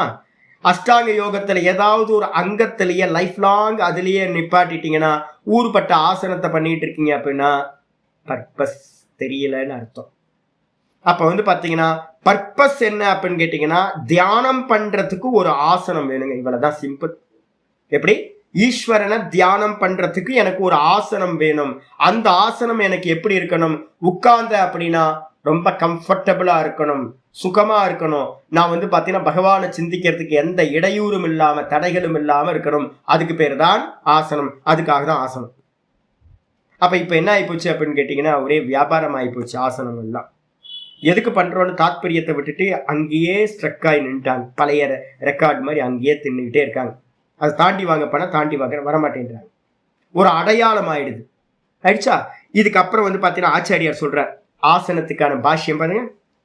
தத் யதா, அந்த ஆசனம் எப்படி இருக்கணும்? ஆச்சாரியர் வந்து பாத்தீங்கன்னா டைரக்டா வந்து இதுக்கே வர, அந்த ஆசனமானது எவ்விதம் எனில், தத் யதான்றதுக்கு அர்த்தம் அந்த ஆசனம் எவ்விதமாக எனில். என்னென்ன ஆசனம் இருக்கு ஆச்சாரியர் சொல்றார்? பத்மாசனம் 1. நான் இதுக்கெல்லாம் வந்து பாத்தீங்கன்னா நாளை மறுநாள் வந்து கிளாஸ் இல்லை, நான் வந்து உங்களுக்கு ஒரு வீடியோ ஒன்று போடுறேன். நான் உட்காந்து ஆசனங்கள் எல்லாத்துக்கும் பேரை சொல்லி, ஏன்னா இப்போ ஆன்லைன் கிளாஸில் வந்து அதை பண்ண முடியாது, அந்த ஃபெசிலிட்டி என்கிட்ட இல்லை சரியா. இல்லைன்னா உங்களுக்கு அந்த கேமரா சரியாக இருந்துச்சுன்னா யாராவது ஷூட் பண்ணுறதுக்கு இருந்தாங்கன்னா நான் என்ன பண்ணலாம். நாதபிரமும் பாரம் நோட்ஸ் எடுத்துக்கிட்டு இருக்காரு, அதனால் உங்களால் பண்ண முடியாது. நான் ஒரு இந்த ஆசனங்கள் எல்லாத்தையும் ஒரு கொஞ்சோண்டு ஒரு கிளாஸ் போடுறேன் நான் லீவு நாளில், அதை எடுத்து பார்த்துங்க.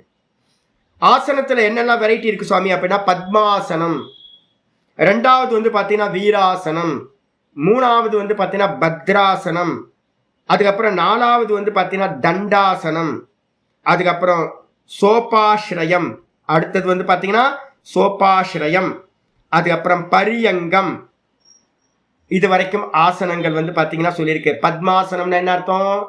நம்ம ஃபேமஸாக எல்லாத்துக்கும் தெரியும். இந்த காலை இந்த கையை வந்து பார்த்தீங்கன்னா இப்படி பின்னிக்கிட்டு இந்த என்னோட கை மாதிரி காலை வச்சுக்கிட்டோம் அப்படின்னா பத்மாசனம். பத்மம் போன்று தாமரை போன்று இருக்கிறது. இதை வந்து இந்த ஏஜில் யாராவது பண்ண முடியுமா? அப்படின்னா பண்ண முடியாது. அதனால ஒரு காலத்தில் வந்து சின்ன வயசுல எல்லாம் பத்மாசனம் பண்ணிட்டு இருந்தேன். அதுக்கப்புறம் மெதுவா வந்து பார்த்தீங்கன்னா இப்போ நான் சித்தாசனத்துக்கு வந்துட்டேன். எனக்கு தெரிஞ்சு வந்து பார்த்தீங்கன்னா சித்தாசனம் ரொம்ப கம்ஃபர்டபுளாக இருக்கிறது சித்தாசனம். அன்னைக்கு நீங்கள் பண்ணீங்கல்ல மாத்தங்க, நீங்கள் அன்னைக்கு பண்ணி காட்டினீங்கல்ல, நீங்களும் வித்யாபிரசாத் வந்துருந்தீங்களா, அன்னைக்கு நீங்கள் செஞ்சு காட்டினீங்கல்ல, சிம்பிளாக வச்சுக்கிறது. சிம்பிளாக வந்து பார்த்தீங்கன்னா வச்சிங்க அப்படின்னா அதுக்கு பேர் சித்தாசனம். நீங்கள் எங்கேயாவது இன்னும் ரொம்ப கம்ஃபர்டபுளாக தெரியணும் அப்படின்னா உங்களுக்கு வந்து பார்த்தீங்கன்னா இவர் வச்சுருப்பார். நம்ம சங்கராச்சாரியாரோட போஸ்ட் வந்து பார்த்தீங்கன்னா தெரியும் உங்களுக்கு. ஒரு காலுக்கு மேலே சும்மா சாதாரணமாக இன்னொரு கால் எடுத்து போட்டுக்கிறது. இப்போ யாராவது பார்த்தீங்க அப்படின்னா இப்போ இவரும் நல்லா விதுசேகர பாரதி வந்து பார்த்தீங்கன்னா நல்லா ஆசனம் போடுறாரு. எங்கேயா போனால் அவர் என்ன பண்ணுற ஒரு காலத்துக்கு ஒரு காலில் உட்காந்து போட்டு தான் நான் இன்னைக்கு கூட லாஸ்ட்டாக ஒரு ப்ரோக்ராம் பார்த்தா அதில் கூட அழகாக உட்காந்துருக்கேன். அது எதுமா சுகாசனம் சொல்லலாம், சுகாசனம் சொல்லலாம். அது மேலே போட்டிங்கன்னா சுகாசனம்.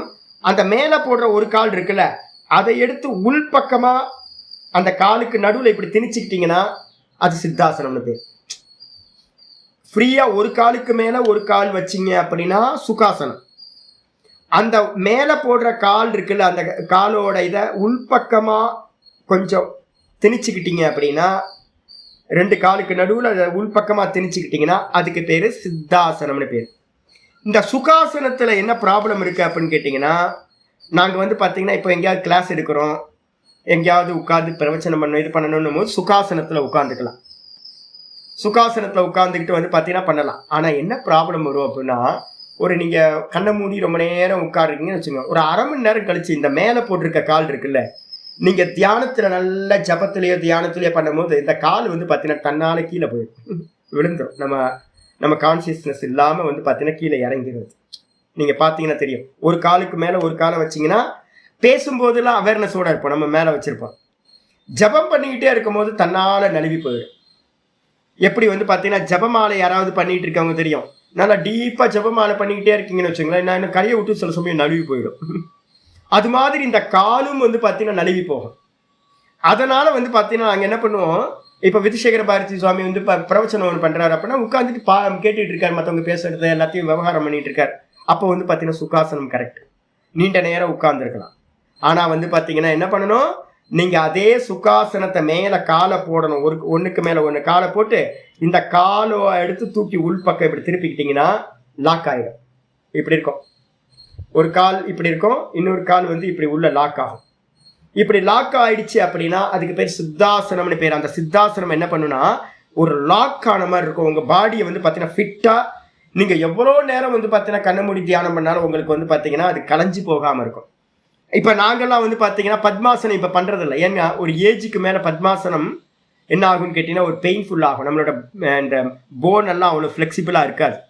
அதனால நான் இப்போ என்ன பண்ணுவேன் அப்படின்னு கேட்டிங்கன்னா, யாருக்கும் பத்மாசனத்தை ப்ரிஸ்கிரைப் பண்ணுறதில்ல. சின்ன பசங்களாக யார் வந்தாங்களோ அந்த சின்ன பசங்களுக்கு மட்டும்தான் நான் பத்மாசனத்தை ப்ராக்டிஸ் பண்ணேன் அப்படின்னு சொல்கிறேன். இப்போ நானே சின்ன வயசுலேருந்து ப்ராக்டிஸ் பண்ணியிருந்தாலும் கூட இப்போ நான் என்ன பண்ணுறதில்ல அப்படின்னு கேட்டிங்கன்னா ஒரு டைமில் நான் விட்டுட்டேன். பத்மாசனத்தை விட்டுட்டு ஃபுல்லாக வந்து பார்த்தீங்கன்னா சுகாசனம் இல்லைன்னா சித்தாசனம். கம்மியாக பண்ணுறதுனா சுகாசனம், அதே நேரத்தில் அதிக நேரம் கண்ண மூடி உட்காரணும் தியானம் பண்ணணும் அப்படின்னா சித்தாசனம். இதை பண்ணுறது. இதுக்கப்புறம் வந்து பார்த்தீங்கன்னா இன்னொன்று வந்து பார்த்தீங்கன்னா வீராசனம் இருக்கு, பத்ராசனம் இருக்கு, தண்டாசனம் இருக்கு. இதெல்லாம் நான் ஒவ்வொன்றா சொல்ல போகிறேன், எக்ஸ்பிளைன் பண்ண போகிறேன். இந்த இதுக்கு ஒவ்வொன்றா மெதுவாக பேர் மட்டும் இப்போ பாஷியத்தை படிச்சிருவோம். பத்ராசனம், தண்டாசனம். அதுக்கப்புறம் வந்து பார்த்தீங்கன்னா சோபாஸ்ரயம் அப்படின்னு ஒன்று இருக்குது. சோபாஸ்ரயம்னா ஒன்றும் இல்லை, என்னன்னு கேட்டிங்கன்னா நிறைய பேரால் ரொம்ப நேரம் உட்கார்ந்துருக்க முடியாது. இப்போ வந்து பார்த்தீங்கன்னா யூடியூப்பில் இப்போ ஒரு அருமையான ஒரு இது ஒன்று பார்த்தேன் நேற்று. ஒரு பெல்ட் ஒன்று இணைச்சி வந்து பார்த்தீங்கன்னா பின்பக்கம் ஒரு ஜாக்கெட் மாதிரி ஒரு பெல்ட் வந்து இப்போ ஒன்று இன்ட்ரடியூஸ் பண்ணி விளம்பரம் பண்ணிட்டு இருந்தான். என்ன அர்த்தம் கேட்டால் அதை போட்டு கரெக்டாக டைட் பண்ணிட்டீங்கன்னா இந்த பேக் போன் வந்து பார்த்தீங்கன்னா ஸ்ட்ரைட் ஆகி நல்லா ஸ்ட்ரைட் ஆகி உட்கார்ற மாதிரி நல்ல ஒரு சைனா ப்ராடக்ட் ஒன்று பார்த்தேன் நான் இப்போதைக்கு. அப்போ வந்து பார்த்தீங்கன்னா இதே மாதிரி நிறைய பேரால உட்கார முடியாதவங்களுக்கு நம்ம ஐயப்ப சுவாமியோட போஸ் பார்த்துருக்கீங்கல்ல, ஐயப்ப சுவாமி இப்படி உட்கார்ந்துக்கிட்டு ஒரு ஒரு பட்டையை கட்டியிருப்பார் தெரியுங்களா, அதுக்கு பேர் யோக பட்டைன்னு பேர். யோக பட்டை, யோக பட்டம். பட்டம்னா பேர் சொல்லாதீங்க, பட்டம்னா அந்த கையா இதுக்கு பேர், ரிப்பனுக்கு பேர். ஒரு நல்ல துணியை எடுத்துக்கிட்டு வந்து பார்த்தீங்கன்னா நம்ம ஐயப்ப சுவாமி மாதிரியே உட்காந்து நம்மளை பிரேக் பண்ணி கட்டிக்கிட்டோம் அப்படின்னா சூப்பராக இருக்கும். நான் என்ன பண்ணேன் அப்படின்னு கேட்டிங்கன்னா, ஒரு கொஞ்ச நாளுக்கு முன்னாடி எனக்கு வந்து நல்ல சுகர் ரொம்ப ஹெவியாகி ஒரு ஆல்மோஸ்ட் வெயிட் லாஸ் ரொம்ப அதிகம் ஆகி ஒரு 36 கிலோவுக்கு வந்துட்டேன். நான் வந்து பார்த்தீங்கன்னா லாஸ்ட்டு ஒரு 7-8 வருஷத்துக்கு முன்னாடி 36 கிலோ நான் எப்படி இருக்கும் பாருங்க. ஒரு ஃப்ளஷ்ஷும் இல்லைங்க பாடியில், ஃப்ளஷ் எல்லாம் போய் வெறும் போன் மட்டும்தான் இருந்துச்சு. உட்கார்ந்த ஆசனம் வந்து பார்த்தீங்கன்னா போன் வந்து பார்த்தீங்கன்னா குத்தும், ரொம்ப நேரம் உட்கார முடியாது. அப்போ நான் என்ன பண்ணேன் அப்படின்னு கேட்டீங்கன்னா, பாடம் எடுக்கும் போதே பிரம்மசூத்திரம்லாம் பாடம் எடுக்கும் போதே நான் என்ன பண்ணேன், ஐயப்ப போஸில் தான் உட்காந்துருப்பேன். இப்படி உட்காந்துருப்பேன். இந்த போஸ் இருக்கு பார்த்தீங்களா, உங்களுக்கு என்னைக்கா ட்ரை பண்ணி பாருங்க. யாராவது ஆசனத்தில் ஜபம் பண்ணுறதுக்கு இந்த காலை வந்து ஐயப்ப போஸ் மாதிரி இப்படி வச்சுக்கிட்டு நீங்கள் என்ன பண்ணணும்னு கேட்டிங்கன்னா, சென்டரில் வந்து பார்த்தீங்கன்னா இப்படி வச்சுக்கணும். வச்சுக்கிட்டு ஒரு ஒரு துணி ஏதாவது முடிஞ்சால் ஒரு துணியை வச்சு கட்டிக்கிட்டீங்க அப்படின்னா, பெல்ட் மாதிரி ஒன்று போட்டுக்கிட்டீங்க அப்படின்னா எவ்வளோ நேரம் உட்கார முடியுமோ அவ்வளோ நேரம் உட்கார முடியும். ஏன்னா நிறைய பேருக்கு காலை மடக்கி உட்கார்றதுன்றது வந்து கஷ்டமாக இருக்கும் கீழே. இப்போ இந்த போஸில் உட்கார்ந்தீங்க அப்படின்னா நீங்கள் 2 மணி நேரம் 3 மணி நேரம் உட்கார்ந்தா கூட வந்து பார்த்தீங்கன்னா உங்களுக்கு அலுப்பே தெரியாதுங்க. பெல்ட் மாதிரி கட்டியிருக்கோம், ஐயப்ப போஸ் மாதிரி உட்கார்ந்துருப்பீங்க. இதுதான் பெஸ்ட். இது வந்து பார்த்தீங்கன்னா சோபாஸ்ரயம் அப்படின்னு பேர். சோபாஸ்ரயம் அப்படின்றது அது. அதுக்கப்புறம் சாமி எனக்கு அதோட வேற ஏதாவது ஈஸியான ஆசனம் சொல்லுங்களேன் சாமி அப்படின்னு கேட்டால் பரியங்காசனம் அப்படின்னு பேர். அந்த பரியங்காசனம்னா ரொம்ப பெஸ்ட். என்னன்னு கேட்டால் சவாசனம்னு பேர், படுத்துறது. படுத்தே விட்டான் ஐயா அப்படின்ற மாதிரி, ஒன்றும் முடியல அப்ப என்னது படுத்தே விட்டான். நீங்க நினைக்கிறீங்க சவாசனம்ன்றது ரொம்ப ஈஸி அப்படின்னு. எப்படி வந்து பாத்தீங்கன்னா எந்த ஒரு பிரயத்தனமும் இல்லாம 2 காலை வந்து சேர்த்து வைக்க கூடாது. 2 காலை விரிச்சு இவ்வளவு தூரம் கேப்ல விரிச்சு வச்சு ஃப்ரீயா வந்து கையை வந்து அதுக்கு பாடிக்கு பக்கத்துல கையை வச்சு எந்த ஒரு உடம்புல வந்து பாத்தீங்கன்னா இறுக்கமும் இல்லாம வெறும் மனை படுத்துக்கிட்டே வந்து பார்த்தீங்கன்னா, நான் வந்து பார்த்தீங்கன்னா எந்திரிச்சோன்னே எப்போவுமே இப்படி தான் பண்ணுறது. காலையில் எந்திரிக்கும் போதே சுவாமியை வந்து பார்த்தீங்கன்னா படுத்துக்கிட்டே சுவாமியை நினச்சிக்கிட்டு ஜபம் பண்ணிக்கிட்டே இருக்கிறது. சவாசனம்னு பேர். அது பேர் சவாசனத்துக்கு இன்னொரு பேர் தான் வந்து பார்த்தீங்கன்னா பரியங்காசனம் அப்படின்னு பேர். அதுக்கப்புறம் பரியங்க ஆசனத்து வரைக்கும் சொன்னதுக்கு பிறகு ஆச்சாரியர் என்ன பண்ணுறார், கிரௌஞ்ச நிஷதனம் அப்படின்னு சொல்கிறார். இப்போ அதுக்கு முன்னாடி யாராவது கேட்கலாம், ஆசனம் எத்தனை வெரைட்டி சுவாமி அப்படின்னு கேட்டிங்கன்னா 84 லட்சம் அப்படின்னு எழுதிங்க. ஆசனம் எத்தனை யோனிகள் இருக்கோ அத்தனை ஆசனம் இருக்கும். எத்தனை யோனிகள் அப்படின்னா எத்தனை ஜீவராசிகள் இந்த உலகத்தில் இருக்கோ அத்தனை ஜீவராசிகளோட போஸ்டரும் வந்து பார்த்தீங்கன்னா என்னது ஆசனம் அப்படின்னு பேர். இப்போ யோகாசனத்துலலாம் எல்லா போஸ்டரும் ஸ்வான ஆசனம் இருக்கு. சுவான ஆசனம்னா நாய் வந்து பார்த்தீங்கன்னா செஞ்சுட்டு இருக்கும் பார்த்தீங்களா, எப்படி நாய் நிற்குமோ 4 காலில், அதுக்கு பேர் சுவான ஆசனம்னு பேர். இது மாதிரி உஷ்ட்ராசனம் இருக்கு. இது மாதிரி எல்லா அனிமல்ஸோட பேரை வச்சே தான் எல்லா ஆசனங்களும் இருக்கு. ஆனால் கூட வந்து என்ன போட்டிருக்கு தெரியுங்களா, நிஷதனம்னு ஒரு வார்த்தை போட்டிருக்கு. கிரௌஞ்ச அப்படின்றதுக்கு அர்த்தம் கிரௌஞ்ச பக்ஷின்னு அர்த்தம். கிரௌஞ்ச பக்ஷின்னு என்னது, கொக்கு, கிங்ஃபிஷர் இருக்குல்ல, கிங்ஃபிஷருக்கு பேர் வந்து பார்த்தீங்க அப்படின்னா அதுக்கு பேர் கிரௌஞ்ச பக்ஷி அப்படின்னு பேர். இந்த கிரௌஞ்ச பக்ஷி வந்து பார்த்தீங்கன்னா ஒரு காலில் ஒத்த காலில் தபஸ் பண்ண தெரியுங்களா, அந்த ஒத்த காலில் தபஸ் பண்ணுறது வந்து பார்த்தீங்கன்னா கிரௌஞ்ச நிஷதனம்னு பேர். நாங்கள் ஆசனத்தில் அது ஒரு முக்கியமானது வைப்போம். 2 கால் மாற்றி மாற்றி வைப்போம். இந்த ஒரு காலை எடுத்து என்ன பண்ணுறது, முட்டி இருக்குல்ல, இந்த முட்டியில் வந்து பார்த்தீங்கன்னா மடக்கி இப்படி வச்சுக்கிறது. கொக்கு வந்து பார்த்தீங்க அப்படின்னா என்ன பண்ணும், ஒத்த காலில் நின்றுக்கிட்டு என்ன பண்ணும், தபஸ் பண்ணும் தெரியுங்களா உங்களுக்கு. மீனுக்காக கிங்ஃபிஷர் என்ன பண்ணிட்டு இருக்கோம், அப்படியே நிற்கும், கொக்கு மாதிரியே நிற்கிறது. பக்க இவ தியாயதி உபனிஷத் சொல்லுது. எப்படி வந்து கொக்கு வந்து பாத்தீங்கன்னா தபஸ் பண்ணுதோ அது மாதிரி தபஸ் பண்ணணுமா.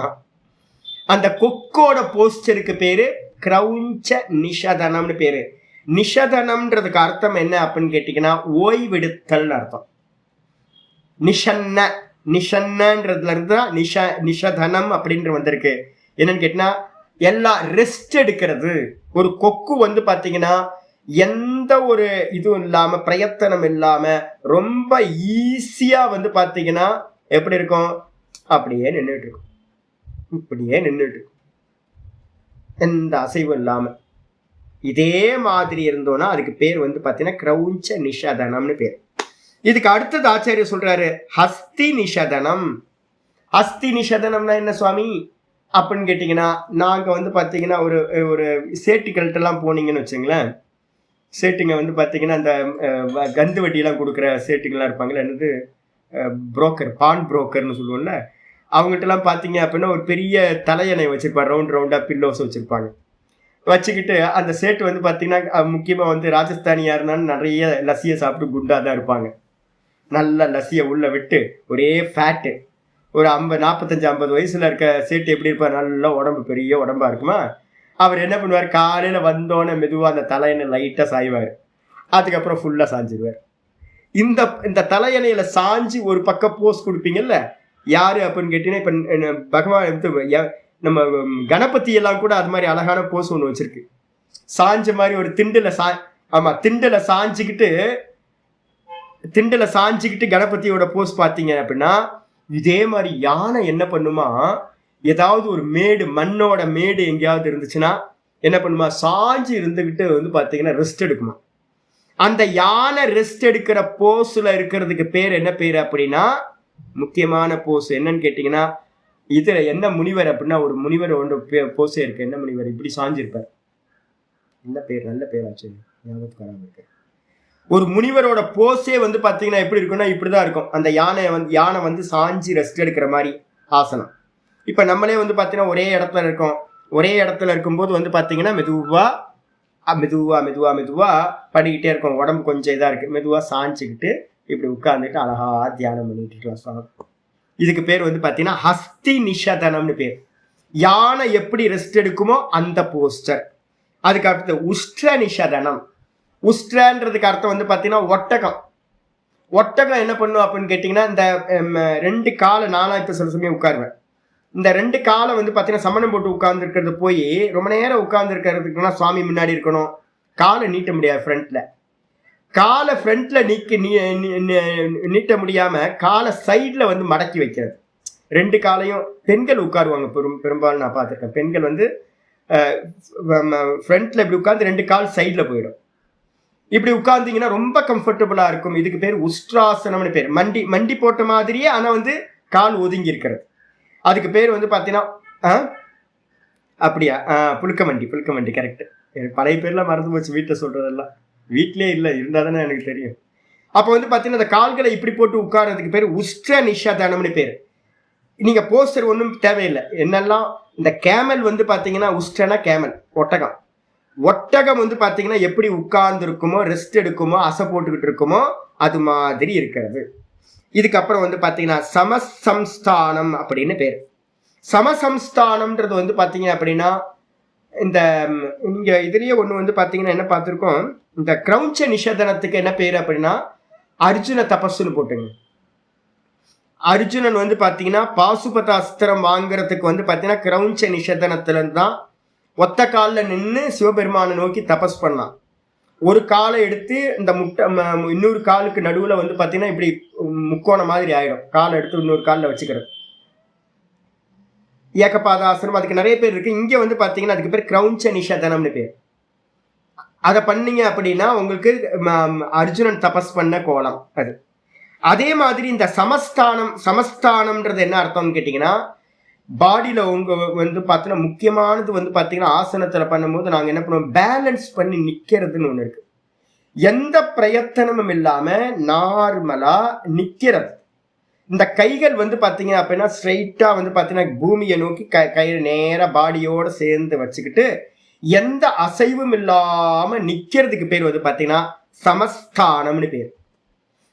இது எல்லாம் வந்து பாத்தீங்கன்னா ஆசனத்துல வந்துருது. இது ஆசனம் எத்தனைன்னு கேட்டா 84 லட்சம் ஜீவராசிகளோட போஸ்டர். எல்லா போஸ்டரும் எப்படி இருக்கணும்? ரெஸ்ட் எடுக்கிற போஸ்டரா இருக்கணும்.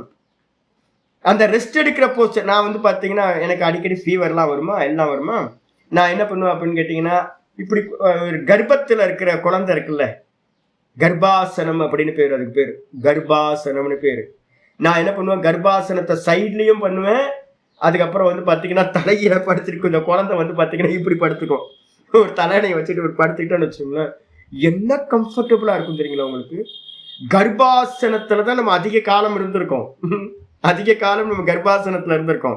இதை பண்ணி பாருங்க, உங்களுக்கு அவ்வளோ எஃபெக்டிவா இருக்கும் உங்களுக்கு கர்ப்பாசனம்.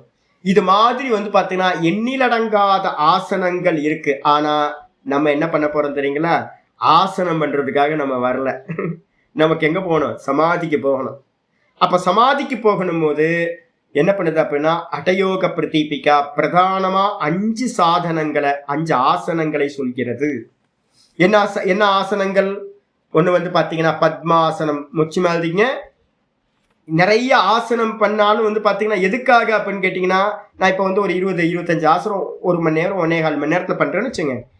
அது தாத்பரியம் 25 பண்றனால 50 பண்றனான்ற தாத்பரியம் இல்லை. நீங்க ஆசனம் 1 மணி நேரம் பண்ணிட்டு, நான் இப்ப பண்ண போறேன், இப்ப நாளையில இருந்து நாளை மறுநாள்ல இருந்து திரும்ப நான் ஆசனத்தை ஆரம்பிக்கலான்னு ஒரு ஐடியா வச்சிருக்கேன். எதுக்காக அப்படின்னு கேட்டீங்கன்னா, ஆசனம் பண்றது ஆசனத்துக்காக இல்ல சுவாமி. நீங்க ஈவினிங்ல ஒரு ஆசனம் ஒரு மணி நேரம் பண்ணிட்டு ஏர்லி மார்னிங் உங்களோட அனுஷ்டானத்துல உட்கார்றீங்கன்னா, அந்த நீங்க உட்கார்றது 3 மணி நேரம் 4 மணி நேரம் உட்கார்ந்தாலும் உங்களுக்கு ஒரு பாடியில நல்ல ஒரு சுகத்தை தரும். ஒரு ஆசனத்துல உட்கார்றதுக்காக தான் நீங்க 1.5 மணி நேரம் வந்து பாத்தீங்கன்னா 30-40 ஆசனத்தை பண்றது. ஆசனம் பண்றதுக்காக ஆசனம் இல்ல, ஒரு ஆசனத்துல ஸ்திரமா உட்காருவதற்காக மற்ற ஆசனங்கள் ஹெல்ப் பண்ணுது. அடிச்சா இதுதான் நான் சொன்னேன். ருத்ரகவுடா என்ன பண்ணிட்டாரு? ஆசனம் பண்றதையே வேலையா வச்சுக்கிட்டாரு. ஆசனம் பண்றது வேலை இல்லை சாமி, ஆசனத்துல இருந்து ஒரு ஆசனத்துல உட்கார்ந்து ஈஸ்வர தியானம் பண்ணு. அப்ப வந்து பாத்தீங்கன்னா இதுல பிரதான ஆசனம் மொத்தம் 5 அடயோக பிரதீபிகா சொல்லுது. 1 பத்மாசனம், 2 ஸ்வஸ்திகா ஆசனம், 3வது வந்து பாத்தீங்க அப்படின்னா வீராசனம், 4 வஜ்ராசனம், 5 வந்து பாத்தீங்கன்னா பத்ராசனம். மொத்தம் 5 ஆசனம். நான் 5ஐயும் பத்தி உங்களுக்கு வீடியோஸ் போட போறேன். பத்மாசனம் 1, 2வது ஸ்வஸ்திகாசனம், 3வது வந்து பாத்தீங்கன்னா வீராசனம், 4வது வஜ்ராசனம், 5வது பத்ராசனம். ஹடயோக பிரதீபிகா பிரிஸ்கிரைப் பண்றது இந்த 5 ஆசனங்களை தியானத்துக்காக பிரிஸ்கிரைப் பண்ணுது அப்படின்னு பண்ணிக்கிறோம். சரி, இந்த ஆசனங்கள்லாம் என்ன சுவாமி அப்படின்னா பாஷ்யத்துக்கு வந்துருங்க. இதெல்லாம் எப்படி இருக்கணும் அப்படின்னா ஸ்திர சுகம். ஸ்திர சுகம்னா என்ன சுவாமி அப்படின்னா யதா சுகஞ்ச இத்யேவமாதீனி. இதை எல்லாத்தையும் வந்து பாத்தீங்கன்னா சுகமா இருக்கிற மாதிரி ஸ்திரமா இருக்க மாதிரி பண்ணணும் அப்படின்னு வந்து பாத்தீங்கன்னா சொல்லப்பட்டிருக்கு. அதனால்தான் என்ன பண்ணிருக்கு அப்படின்னு கேட்டீங்கன்னா நிஷதனம்னு வார்த்தை சொல்லியிருக்கு. நிஷதனம்ன்றதுக்கு அர்த்தமே எல்லா ஜீவராசியும் பாருங்க ரொம்ப ரிலாக்ஸ்டா உட்கார்ந்துருக்கும். ஜீவராசிகள் எப்படி ரிலாக்ஸ்டா உட்கார்ந்துட்டு இருக்கோ, ரெஸ்ட் எடுக்குதோ, அதே மாதிரி போஸ்டர்ல நம்மளும் சிரமப்படாம ஒரு ஆசனத்துல சுகமா உட்கார்ந்து ஸ்திரமா உட்கார்ந்து ஒரு ஜப தியானத்தை பண்ண வேண்டும் சொல்லியாச்சு. இதுக்கப்புறம் அடுத்த சூத்திரம் வந்துடும். சாமி எனக்கு வந்து பாத்தீங்கன்னா என்னென்ன பண்ணணும் அடுத்து சமாதிக்கு, இந்த ஆசனத்தோட அடுத்த அட்வான்ஸ் ஸ்டேஜ் என்னது சொல்லும் போது சொல்றது முக்கியமான சூத்திரம் இது.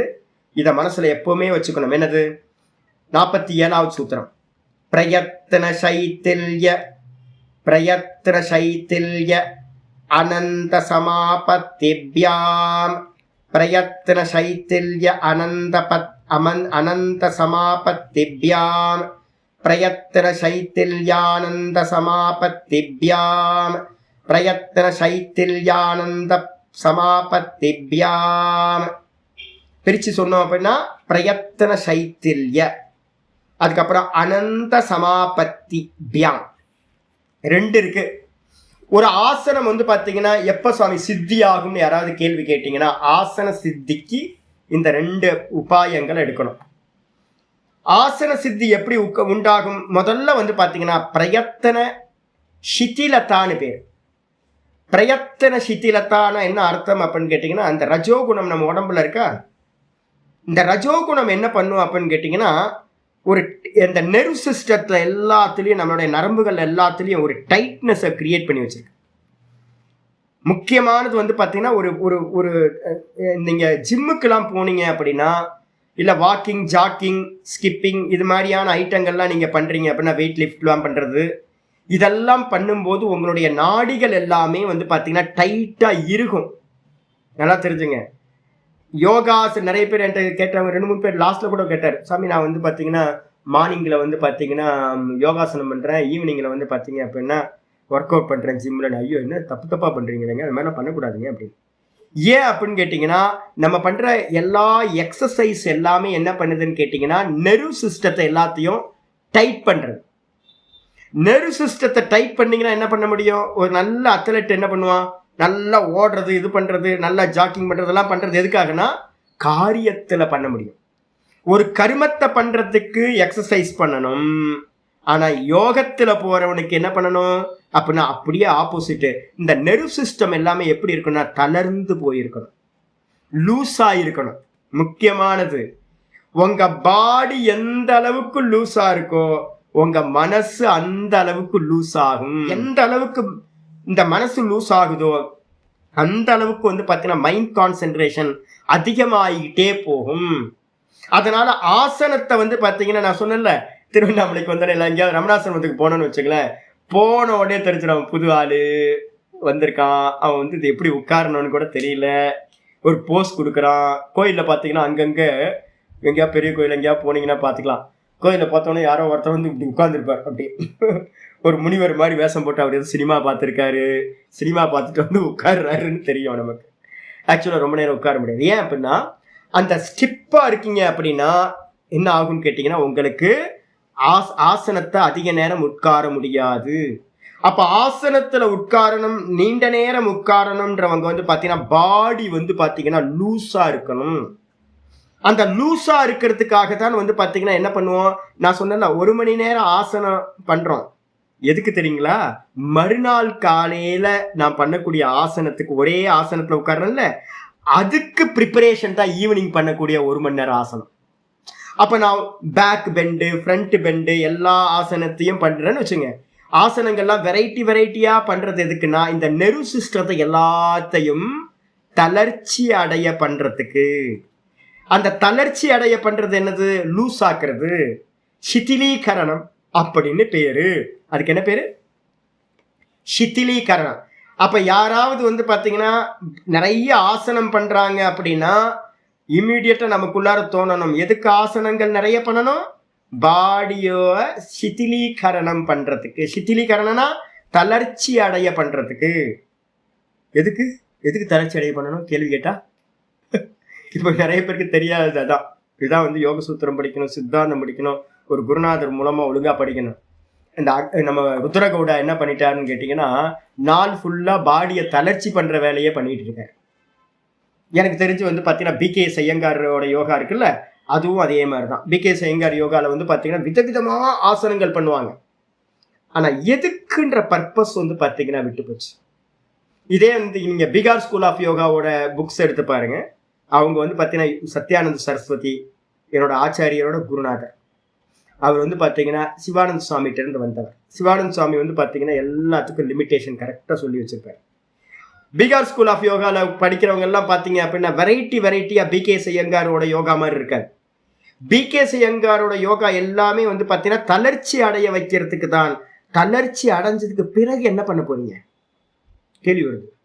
நீங்கள் எக்ஸசைஸ் பண்ணுறீங்க, காலையில் வந்து பார்த்தீங்கன்னா கிரவுண்டில் ஓடுறீங்க, 10 கிலோமீட்டர் ஓடுறீங்க, வெயிட் லிஃப்ட் பண்ணுறீங்க, எல்லாம் புல்லப்ஸ் எடுக்கிறீங்க, எல்லாம் பண்ணுறீங்க.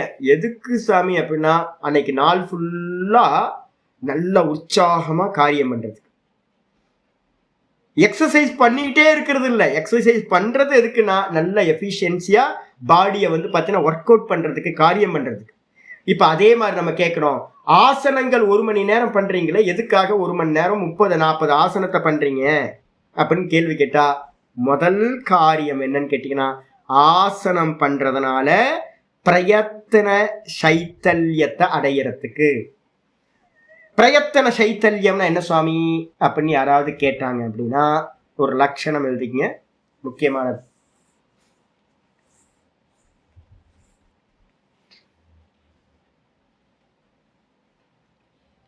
கிஞ்சிதபி பிரயத்தன சித்திலத்தான்னு எழுதிங்க. பிரயத்தன சித்திலதா. பிரயத்தன சித்திலதா அப்படின்னா முயற்சியின் தளர்ச்சி. முயற்சியின் தளர்ச்சி. பிரயத்தன முதல்ல தானே இருக்கு, பிரயத்தன சைத்தில்யம் இருக்கு. பிரயத்தன சைத்தல்யம்ன்றதுக்கு அர்த்தம் பிரயத்தன சித்திலதா. அந்த பிரயத்தன சித்திலத்தான என்ன அர்த்தம்? முயற்சியோட தளர்ச்சி. நம்ம போடுற எஃபர்ட் இருக்குல்ல, அந்த எஃபர்ட் இல்லாம இருக்கிறதுக்கு பேர், எஃபர்ட்லெஸ்ஸா இருக்கிறதுக்கு பேர் தான் பிரயத்தன சைத்தல்யம்னு பேர். எஃபர்ட்லெஸ் அதான் வந்து பார்த்தீங்கன்னா பிரயத்தன சைத்தல்யம்னு பேர். முயற்சியின்மை, முயற்சி இல்லாம ரிலாக்ஸ்டா இருக்கிறது, அதுக்கு பேர் தான் பிரயத்தன சைத்தல்யம் பேர். அதுக்கு என்ன லட்சணம் சுவாமி அப்படின்னா கிஞ்சிதபி கிரியா பிரவருத்திஷு, கிஞ்சிதபி கிரியா பிரவருத்திஷு மானச உற்சாக, மானச உற்சாக நிவர்த்தி பூர்வகம்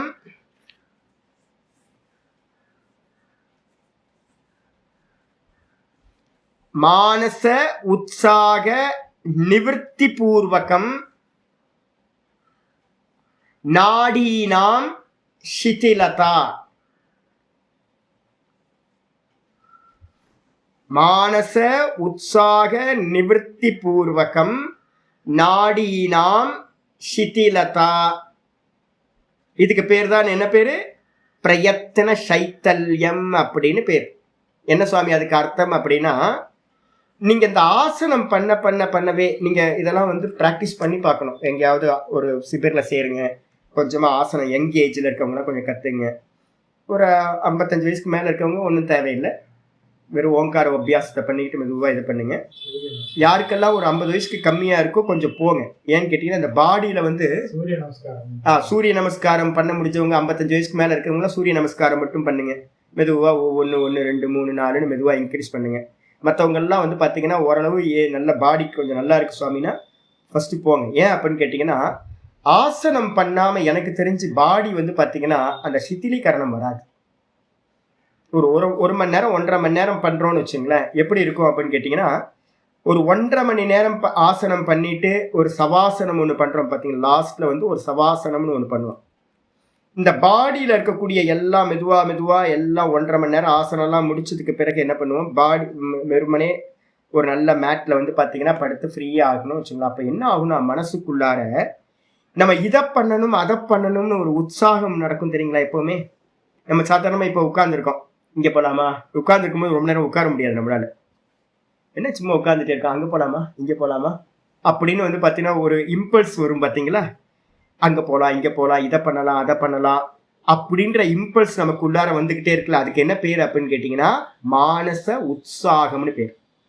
இந்த மானச உற்சாகம் உங்களுக்குள்ளார வந்துடுச்சு அப்படின்னா உங்களால என்ன பண்ண முடியாதுன்னா எந்த ஒரு காரியத்திலையும் இறங்காம இருக்க முடியாது, சும்மா உட்கார முடியாது.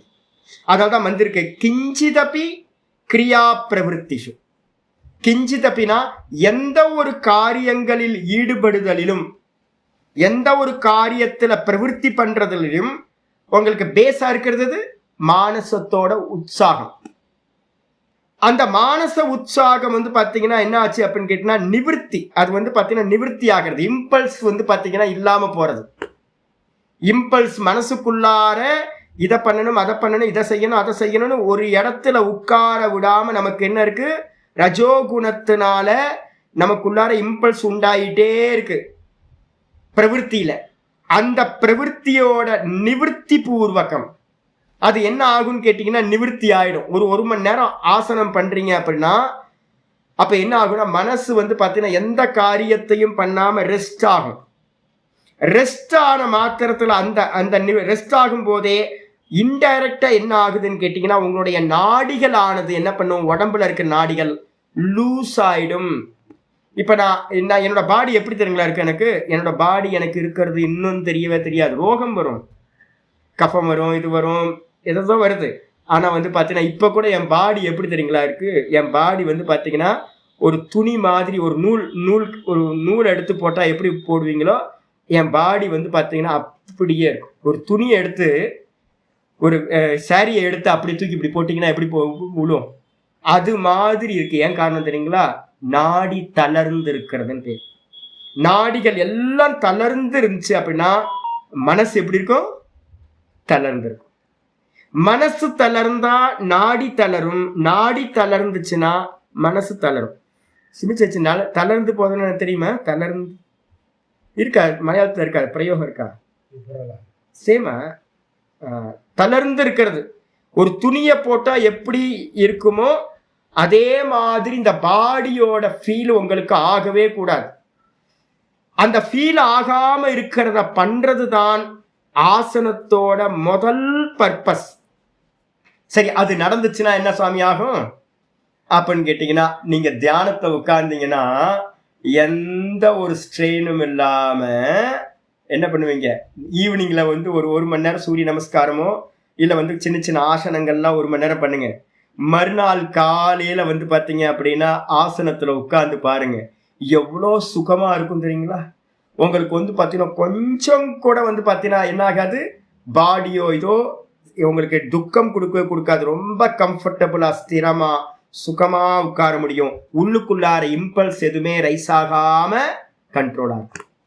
இதுக்காக தாங்க வந்து பாத்தீங்கன்னா ஆசனம், நிறைய ஆசனங்கள் பண்றது இதுக்காகத்தான் சொல்லி சின்ன சொல்ல போறோம், நிறைய இருக்கு. இதுக்கப்புறம் வந்து பாத்தீங்கன்னா ஆச்சாரியர் சொல்றாரு, சுவாமி எனக்கு ஆசன சித்திக்கு இன்னொன்னு சூக்ஷ்மமா ஏதாவது சொல்லுங்களேன். நான் வந்து பாத்தீங்கன்னா 30-40 ஆசனம்லாம் டெய்லி பண்ணி ஈவினிங்ல பண்ணி அதெல்லாம் பண்ண முடியாது சாமி அப்படின்னு கேட்டீங்கன்னா, சூப்பரான ஒரு இது மெத்தட் இருக்கு. எப்பவுமே 2 எடுத்துங்க. நான் இன்னைக்கு காலைல சொல்லிட்டு இருக்க மாட்டேன். ஒன்னு யோக பிரதானம், கிரியா பிரதானம், இன்னொன்னு பாவ பிரதானம். யாருக்கெல்லாம் கிரியா பண்ண முடியுமோ அவங்க எல்லாம் கிரியாவை பண்ணுங்க. கிரியா பண்ண முடியாதவங்க எல்லாம் என்ன பண்ணுங்கன்னா பாவ பிரதானத்துக்கு வாங்க. பாவம் என்ன சுவாமி அப்படின்னா அனந்த சமாபத்திபியாம். அனந்த நாகம் இருக்குல்ல, என்னது அனந்த நாக்குன்னா இது ஆதிசேஷன். ஆதிசேஷன் வந்து பாத்தீங்கன்னா எப்படி இருக்குமோ, ஆதிசேஷன் தான் யாருக்கு ஆதாரம்? விஷ்ணு பகவானே வந்து பாத்தீங்கன்னா அவர் மேலதாங்க படுத்திருக்க. அப்போ அவர் ஸ்திரமா இருக்கணுமா இல்ல வந்து ஆடிக்கிட்டே இருப்பாரா? சும்மா இருக்க மாட்டா ஆடாம. நம்ம சொல்லுவோம்ல, ஆடாம சும்மா இந்த அப்பா வீட்டுல இருந்தாருன்னு வச்சுங்களேன், ஈஸி சேர்ல அப்பா உட்கார்ந்து இருக்காருன்னு வச்சுங்க, நம்ம சின்ன பையனா இருக்கும்போது பக்கத்துல போவோம், பக்கத்துல போய் சும்மா ஆட்டிக்கிட்டே இருப்போம். அப்பா என்ன பண்ணுவாரு, சும்மா கையை காலை வச்சுக்கிட்டு ஆட்டிக்கிட்டே இருக்க, கட்டில் ஆட்டிக்கிட்டே இருக்க, சேர் ஆட்டிக்கிட்டே இருக்க அப்படின்னு. அப்ப அதே மாதிரி ஆதிசேஷன் வந்து ஆடிக்கிட்டே இருந்தாருன்னா சுவாமி என்ன சொல்லுவாரு, என்னப்பா அது சும்மா இல்லாம ஆடிக்கிட்டே இருக்க அப்படின்னு சொல்லுவாருல்ல. அப்ப ஆதிசேஷன் எப்படி இருக்கணும்? ஆடாம இருந்தாதான் ஆதிசேஷன். ஆடினாருன்னா போஸ்டிங்க விட்டு கழட்டி விட்டுருவார் பகவான். அப்ப ஆதிசேஷன் வந்து பாத்தீங்கன்னா எப்படி ஸ்திரமா இருக்காரோ அதே மாதிரி நானும் என்னுடைய ஆசனம் ஸ்திரமாகணும் அப்படின்னு அந்த ஆதிசேஷன் அனந்த நாக்கத்தை வந்து பாத்தீங்கன்னா நம்ம என்ன பண்றது, தியானம் பண்றது. ஒரு ரூம்ல வந்து பாத்தீங்கன்னா ஸ்டார்டிங்ல இருக்கிறவங்க எல்லாம் ஆதிசேஷனோட இருக்கக்கூடிய அந்த போஸ்டரை வச்சுக்கோங்க.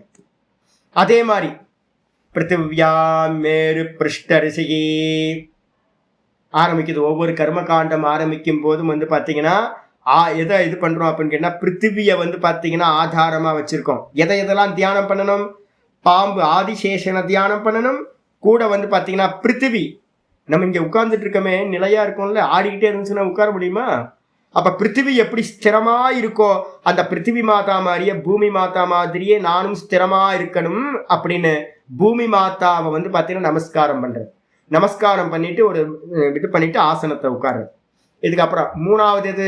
கூர்மம். 3வது கூர்மம் என்ன பண்ணுது அப்படின்னு கேட்டீங்கன்னா, இந்த மொத்த பூலோக்கமும் எங்க இருக்கு அப்படின்னா கூர்ம அவதாரம் எடுத்தார் பகவான். கூர்ம அவதாரம் எடுத்து வந்து பாத்தீங்க அப்படின்னா இந்த பூமியை தாங்கினார். இந்த மொத்த பூமியையும் தாங்கினது கூர்மம். நீங்க வந்து பாத்தீங்கன்னா தெரியும் உங்களுக்கு, தாந்திரிகத்துல முக்கியமானது நம்ம சுவாமி எல்லாம் வைக்கிறோம்னு வச்சுங்களேன், சங்கு வச்சிருக்கிறது பார்த்துருக்கீங்க. சங்குக்கு ஒரு ஸ்டாண்ட் இருக்குல்ல, அது வந்து கூர்மம் தான் இருக்கும். 4 காலு ஒரு தலை வச்சு அது ஸ்டாண்ட் இருக்கும், அதுக்கு மேல சங்கு வைப்போம் நம்ம. அதே மாதிரி தேவதைகளை வந்து பிரதிஷ்டா பண்ணும் போது விவரம் தெரிஞ்சவங்க என்ன பண்ணுவாங்கன்னு கேட்டீங்கன்னா, கீழே வந்து பாத்தீங்கன்னா கூர்ம ஆசனத்தை பண்ணிட்டு தான் தேவதையை பிரதிஷ்டா பண்ணுவாங்க. இந்த தேவதைக்கே வந்து பார்த்தீங்கன்னா ஆதாரமா இருக்கிறது அந்த கூர்ம அவதாரம். அதனால வந்து பார்த்தீங்கன்னா கூர்ம அவதாரத்துல இருக்கிற பகவானை தியானம் பண்ணினீங்கன்னா என்ன ஆகும்? உங்க ஆசனம் ஸ்திரமாகும். 3வது. 4வது வந்து பார்த்தீங்க அப்படின்னா புள்ளையார தியானம் பண்ணினீங்கன்னா குத்தக்கல்லு மாதிரி புள்ளையாறு மாதிரி உட்காரலாம். அப்போ விநாயகரை வந்து பார்த்தீங்கன்னா ஆசன சித்தியை விரும்புறவன் விநாயகரை தியானம் செய்யட்டும். மூலாதார கடவுள்.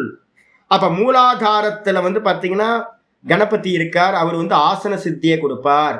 அதுக்கப்புறம் 4வது ஆகாசம். 5வது வந்து பார்த்தீங்கன்னா ஆகாசம். ஆகாசத்தை தியானம் பண்றது மூலமா உங்க ஆசனம் ஸ்திரமாகும். அதுக்கப்புறம் 6வது என்னது? 5. 6வது வேற ஏதோ சொல்ல விட்டது. ஆகாசம் வேற இல்லை, இவ்வளவுதான். 5 தான். இந்த 5 விஷயங்களையும் வந்து பார்த்தீங்கன்னா தியானம் செய்வதன் மூலமா, இல்லைன்னா நாளைக்கு ஞாபகம் வந்தா சொல்றேன். மொத்தம் 5 விஷயங்களை வந்து தியானம் பண்றது மூலமா உங்களுக்கு என்ன கிடைக்கும் அப்படின்னு கேட்டீங்கன்னா ஆசன சித்தியானது பரிபூர்ணமா உண்டாகும்.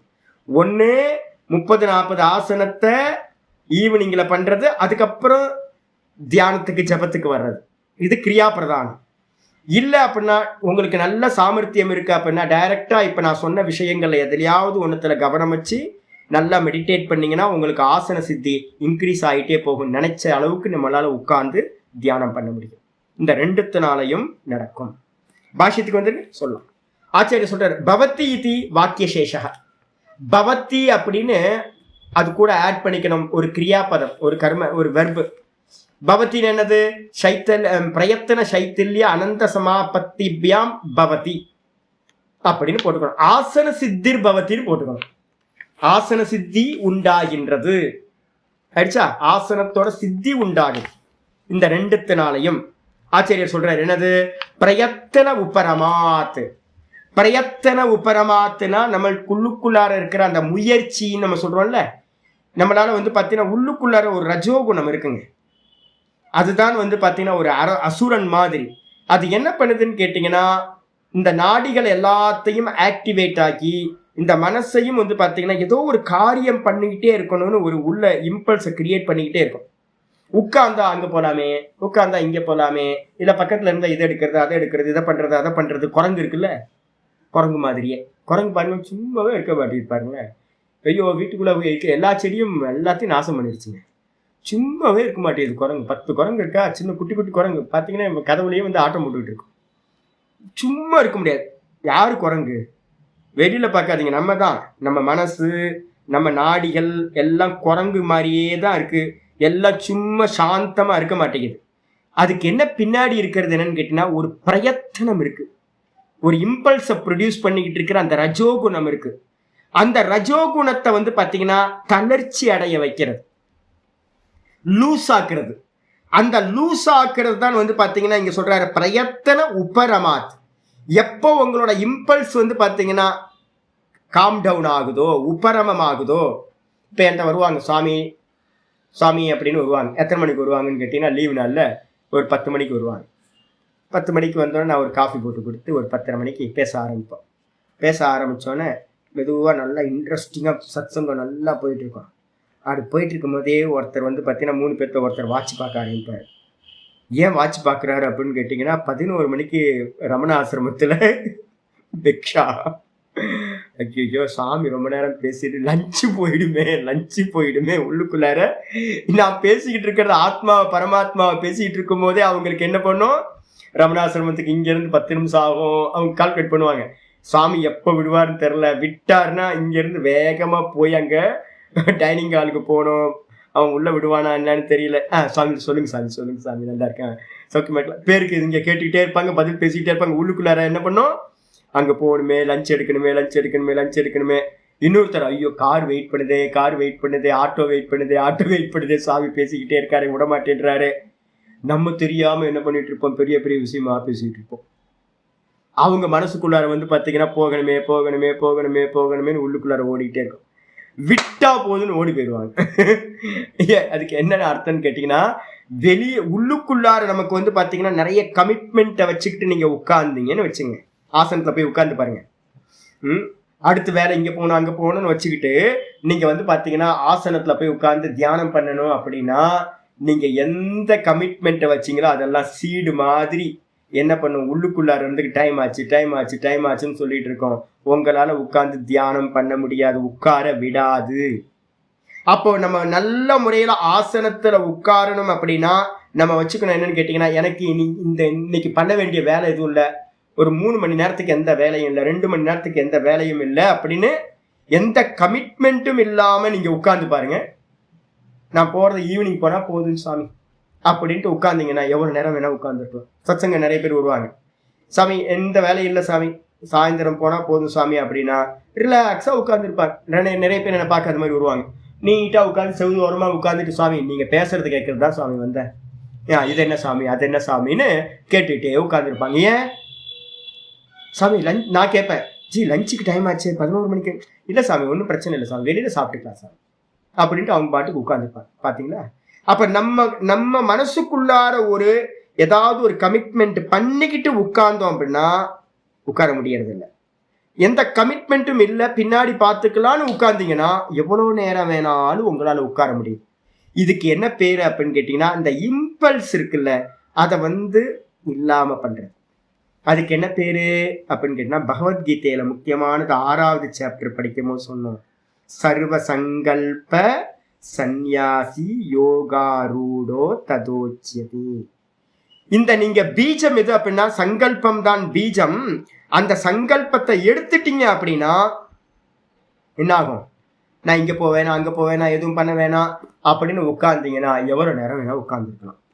அப்ப அந்த சிதிலீகரணம்ன்றது என்ன அர்த்தம்னு கேட்டீங்கன்னா, உங்களுடைய சங்கல்பங்களை பாத்தீங்கன்னா என்ன பண்ணுறது, எடுக்கிறது 2 மெத்தட்ல எடுக்கலாம். ஒன்று பாத்தீங்கன்னா கிரியா பிரதானமா எடுக்கிறது, இன்னொன்று பாத்தீங்கன்னா பாவ பிரதானமா எடுக்கிறது, சிதிலீகரணம் பண்றது இல்லையே. ஆனா எப்படி இருந்தாலும் சிதிலீகரணம் நீங்க கிரியா பண்ணி எடுங்க, இல்ல அப்படின்னா பாவம் பண்ணி எடுங்க. இந்த 2த்துலயும் இந்த சிதிலீகரணம்ன்றது அந்த பிரயத்தனம், உள்ளுக்குள்ளார இதை பண்ணணும் அதை பண்ணணும்ன்ற முயற்சி பாத்தீங்கன்னா உபரமாத், அது ஷட் டவுன் ஆச்சு அப்படின்னா என்ன ஆகும், சித்தியதி ஆசனம், ஆசனம் சித்திக்கும். எந்த அளவுக்கு சங்கல்பங்கள் கம்மியா ஆகுதோ அந்த அளவுக்கு உங்களுக்குள்ளார என்ன ஆகும், ஆசன சித்தி வரும். எந்த அளவுக்கு பாத்தீங்கன்னா நீங்க சங்கல்பங்களை வச்சுக்கிட்டு உட்காடுறீங்களோ அந்த அளவுக்கு ஆசனம் சித்திக்காது. ரொம்ப மனசுல வச்சுங்க. அதுக்கப்புறம் 1 மணி நேரம் ஆசனம் பண்ணிட்டு உட்கார்ந்தீங்கன்னா, சங்கல்பம் இருந்தாலும் கூட 1 மணி நேரம் நீங்க நல்ல ஆசனங்கள்லாம் பண்ணிட்டு ஒரு 25-30 ஆசனம் ஈவினிங்ல பண்ணிட்டு மறுநாள் காலையில உட்கார்ந்தீங்கன்னா என்ன ஆகும் தெரியுங்களா, உங்களுக்கு நாடி தளர்ந்து போயிருக்கும். இந்த நாடிகள் தளர்ந்து போயிருந்துச்சு அப்படின்னா நீங்க ஆசனத்தை உட்காரு. புரியுதுங்களா உங்களுக்கு? அப்ப 2 மெத்தட், நீங்க சங்கல்பத்தை ரிமூவ் பண்ணிட்டு உட்கார்ந்தீங்கன்னா நீண்ட காலம் உட்காரலாம், இல்ல அப்படின்னா 1 மணி நேரம் 2 மணி நேரம் மற்ற ஆசனங்கள் பண்ணிட்டு உட்கார்ந்தீங்கன்னா உட்கார முடியும். நாடிகளை தளர்ச்சி பண்ணிட்டு ஆசனத்தை சித்திப்படுத்த முடியும். மனசுல இருக்கக்கூடிய சங்கல்பங்கள் இம்பல்ஸ் எல்லாத்தையும் ரிமூவ் பண்ணிட்டு ஆசனத்தை சித்தி பண்ண முடியும். 2 வெரைட்டியில ஆசன சித்தி நடக்கும். வேதாந்தத்துல என்ன பண்ணுவோம் அப்படின்னு கேட்டீங்கன்னா, நிதித்தியாசனம் இருக்குல்ல, நிதித்தியாசனத்துல போகும்போது பாத்தீங்க அப்படின்னா நம்ம 6வது சாப்டர் படிச்சோம். 6வது சாப்டர் படிக்கும் போது ஆசனம் பண்ண சொல்லிருக்கு. நாளைக்கு தான் சொல்ல போறேன், மெதுவா சொல்றேன். 6வது அத்தியாயத்துல தலைய காலை அந்த கழுத்து எல்லாத்தையும் ஒன்னா வை அப்படின்னு இருக்க ஒழிய, அந்த இடத்துல முன்னாடி நீ பாத்தீங்கன்னா இந்த கிரௌஞ்ச நிஷேதனம் பண்ணியிருக்கணும், அதுக்கப்புறம் சோபாசிரியம் பண்ணியிருக்கணும், பரியங்கம் பண்ணியிருக்கணும், அப்புறம் ஹஸ்தி நிஷேதனம் பண்ணியிருக்கணும், உஷ்ட நிஷேதனம் பண்ணியிருக்கணும். இது மாதிரிலாம் ஏதாவது இருக்கான்னு கேட்டீங்கன்னா அங்க 6வது அத்தியாயத்துல அது எதுவுமே இல்லை. ஆனா என்ன பண்ணிடுச்சுன்னு தெரியுங்களா, 6வது அத்தியாயத்துல பகவத்கீதையில ஆரம்பிக்கும் போதே சொல்லிச்சு என்னன்னு கேட்டீங்கன்னா, சங்கல்பங்களை எல்லாத்தையும் விட்டுட்டு என்ன பண்றது, ஆசனத்தை உட்காரணும், யோகத்துக்கு போகணும். அப்போ இந்த ஆசன சித்தி ஒருத்தருக்கு உண்டாகணும் அப்படின்னா ரமண பகவான் பாத்தீங்கன்னா உட்கார்ந்தாரு. என்னங்க மனுஷன் அப்படி உட்கார்ந்து உட்கார்ந்துட்டாரு அப்படின்னா சங்கல்பங்களை எல்லாத்தையும் நிவர்த்தி பண்ணிட்டு உட்கார்றது. சங்கல்ப நிவர்த்திக்கு பேர் தான் பிரயத்தன சிதிலீகரணம்னு பேர். பிரயத்தனம் எல்லாம் ரிமூவ் ஆகி நான் ஒரு மண்ணாங்கட்டியும் பண்ண வேணாலும் உட்கார்ந்தீங்கன்னா உட்கார்ந்துடலாம். இல்லை அப்படின்னா 1.5 மணி நேரம் ஆசனங்களை விதவிதமான ஆசனங்களை பண்ணி நாடிகளை தளர்ச்சி அடைய வச்சு உட்காரணும். ஏன ந அங்கமே ஜெயோபவதி, எதனால் அங்கமே ஜெயம், அங்கமே ஜெயனா சரீரத்தோட அசைதல், கம்பனம்னு பேர், நடுங்கிறது. சரீரம் நடுங்கிறது வந்து பாத்தீங்கன்னா நம்ம என்ன பண்ணிருக்கோம், ஓங்கார ஜபத்தினால அங்கமே ஜெயத்தை வித்த ஜெயிக்கலாம்னு சொல்லியிருக்கோம். 13 அந்தராயங்கள், தடைகள்ல ஒரு தடை அங்கமே ஜெயத்துவம். ஓங்காரத்தோட உபாசனையில நம்ம பார்த்துருக்கோம். என்னன்னு கேட்டா 13 தடைகள் வரும். அதுல வந்து பாத்தீங்கன்னா ஸ்தியானம், வியாதி, இது ஆலசியம், இது மாதிரி 13 தடைகள்ல அங்கமே ஜெயத்துவம் சொல்றது சரீரம் வந்து பாத்தீங்கன்னா நடுங்குதல். சரீரம் நடுங்குச்சு அப்படின்னா என்ன பண்ண முடியாது, ஒரு ஆசனத்துல இருந்து சமாதிக்கு போக முடியாது. அப்ப என்ன பண்ணணும் அப்படின்னு கேட்டீங்கன்னா, ஒரு ஆசனத்துல இருந்து ஏன அங்கமே ஜெயோ ந அங்கமே ஜெயோபவதி. நம்ம அபியாசம் பண்றது எப்படி அப்படின்னா, இருந்து இருந்து இருந்து அபியாசம் பண்ண பண்ண பண்ண சரீரம் நடுங்காம இருந்துச்சுனாதான் சமாதிக்கு போக முடியும். அப்ப சரீரத்தை நடுங்காம இருக்க பண்றது எதுவோ அதுக்கு பேர் தான் ஆசனம். அதுக்கப்புறம் அனந்தேவா, அனந்தன்னா என்ன அர்த்தம், அனந்தநாகம். அதுக்கப்புறம் சமாபன்னம், அனந்தே சமாபத்தி. சமாபத்தினா தியானம்னு அர்த்தம். அனந்தம் சொல்லக்கூடிய அனந்தநாகத்துல ஆதிசேஷன்ல வந்து பாத்தீங்கன்னா தியானம் பண்றதுனாலையும் சித்தம் சமாபன்னம் சித்தம், இந்த சித்தத்தை வந்து பாத்தீங்கன்னா அனந்த நாகத்துல வச்சிங்கனாலும் ஆசனம் நிர்வர்த்தயதி இதி, ஆசனத்தை நல்ல முறையில் செய்ய முடியும் என்று அர்த்தமாகிறது. முதல்ல நாடிய நிவர்த்தி தளர்ச்சி பண்றது, அப்படி இல்லைன்னா ஆனந்த நாகம், இல்லைன்னா கணபதி, இல்லைன்னா பிருத்திவி, இல்லைன்னா கூர்மம், இல்லை அப்படின்னா வந்து பார்த்தீங்க அப்படின்னா ஆகாசம். இதுல ஏதாவது ஒரு தத்துவத்துல வந்து பார்த்தீங்கன்னா மனசை தியானம் பண்றது மூலமாகவும் உங்களுடைய ஆசனம் ஸ்ட்ராங்கா அசைவில்லாததாக ஆகிவிடும் அப்படின்னு சொல்லியாச்சு. மீதியை நம்ம நாளைக்கு பார்க்கலாம். இதை பத்தி கொஞ்சம் நல்லா விசாரம் பண்ணலாம், பொறுமையா பண்ணலாம். ஓம் பூர்ணமத பூர்ணமிதம் பூர்ணாத் பூர்ணமுதச்யதே பூர்ணஸ்ய பூர்ணமாதாய பூர்ணமேவாவசிஷ்யதே. ஓம் சாந்தி சாந்தி சாந்தி. ஹரி ஓம். ஸ்ரீ குருப்யோ நமஹ. ஹரி ஓம். ஏதாவது சந்தேகங்கள் இருந்துச்சு அப்படின்னா இப்பவே கேட்டுங்க. இந்த ஆசனத்துல இருந்து பிராணாயாமத்துல இருந்து எல்லாம் வரப்போகுது. உங்களுக்கு என்ன டவுட் இருந்தாலும் கேளுங்க, நான் எல்லாத்தையும் நிவர்த்தி பண்ணிக்கிட்டே போறேன். இப்போ சும்மா சாதாரணமா வந்து ஹெல்ப் பண்றதுக்கு சொல்றேன். இன்னைக்கு நாளைக்கு ஒரு கிளாஸ் இருக்கும், அதுக்கப்புறம் லீவ் வருதா. இப்போ நீங்க உட்காரணும்னு வச்சுங்களேன், ஃபர்ஸ்ட் எடுத்தோன்னா ஒரு மசாஜ் பண்ணுங்க காலில். இப்போ நீண்ட நேரம் உட்கார போறீங்கன்னு வச்சுங்களேன், உட்காரணும் ஜபம் பண்றதுக்கு முன்னாடி வந்து பார்த்தீங்கன்னா காலெல்லாம் ஃபுல்லா மசாஜ் பண்ணுங்க. சும்மா பாடியை வந்து பார்த்தீங்கன்னா சும்மா கொஞ்சம் எக்ஸசைஸ் மாதிரி கொஞ்சம் பாடியை ஃப்ளெக்சிபிள் பண்ணிங்க. கொஞ்சம் நடங்க, குனிங்க, நிமிருங்க. இதெல்லாம் பண்ணிட்டு வந்து பார்த்தீங்கன்னா ரிலாக்ஸ் பண்ணிக்கிட்டு ஒரு 10 நிமிஷம் அப்படி பண்ணிட்டு வந்து ஆசனத்தில் உட்காருங்க. கையெல்லாம் வந்து பார்த்தீங்கன்னா மசாஜ் பண்ணுவோம். காலை பிடிச்சி மசாஜ் பண்ணிட்டு உட்காந்து பாருங்க. நீங்கள் ரெகுலராக ஒரு 1/2 மணி நேரம் உட்கார முடியும் அப்படின்னா நீங்கள் இது மாதிரி மசாஜ் எல்லாம் பண்ணிட்டு ஒரு 10 நிமிஷம் ப்ரிப்பரேஷன் பண்ணிட்டு உட்காந்திங்கன்னா 1 மணி நேரம் உட்கார முடியும். ரொம்ப ஈஸி, சிம்பிளாக முடியும் உங்களுக்கு. அப்போ வந்து பார்த்தீங்கன்னா இந்த ஆசனங்கள் சூரிய நமஸ்காரம் பண்ணினீங்க அப்படின்னா தாராளமாக உட்கார முடியும் உங்களால். ஒரு 5-10 சூரிய நமஸ்காரம் பண்ணிட்டு உட்கார்ந்தீங்க அப்படின்னா ரொம்ப ஹெல்ப்பாக இருக்கும் உங்களுக்கு. எவ்வளோ சூரிய நமஸ்காரம் பண்ணிட்டு உட்கார்ந்தாலும் நமக்கு வந்து ஆசனத்தை அதிகப்படுத்திக்கிட்டே போக முடியும். பார்க்கலாம்.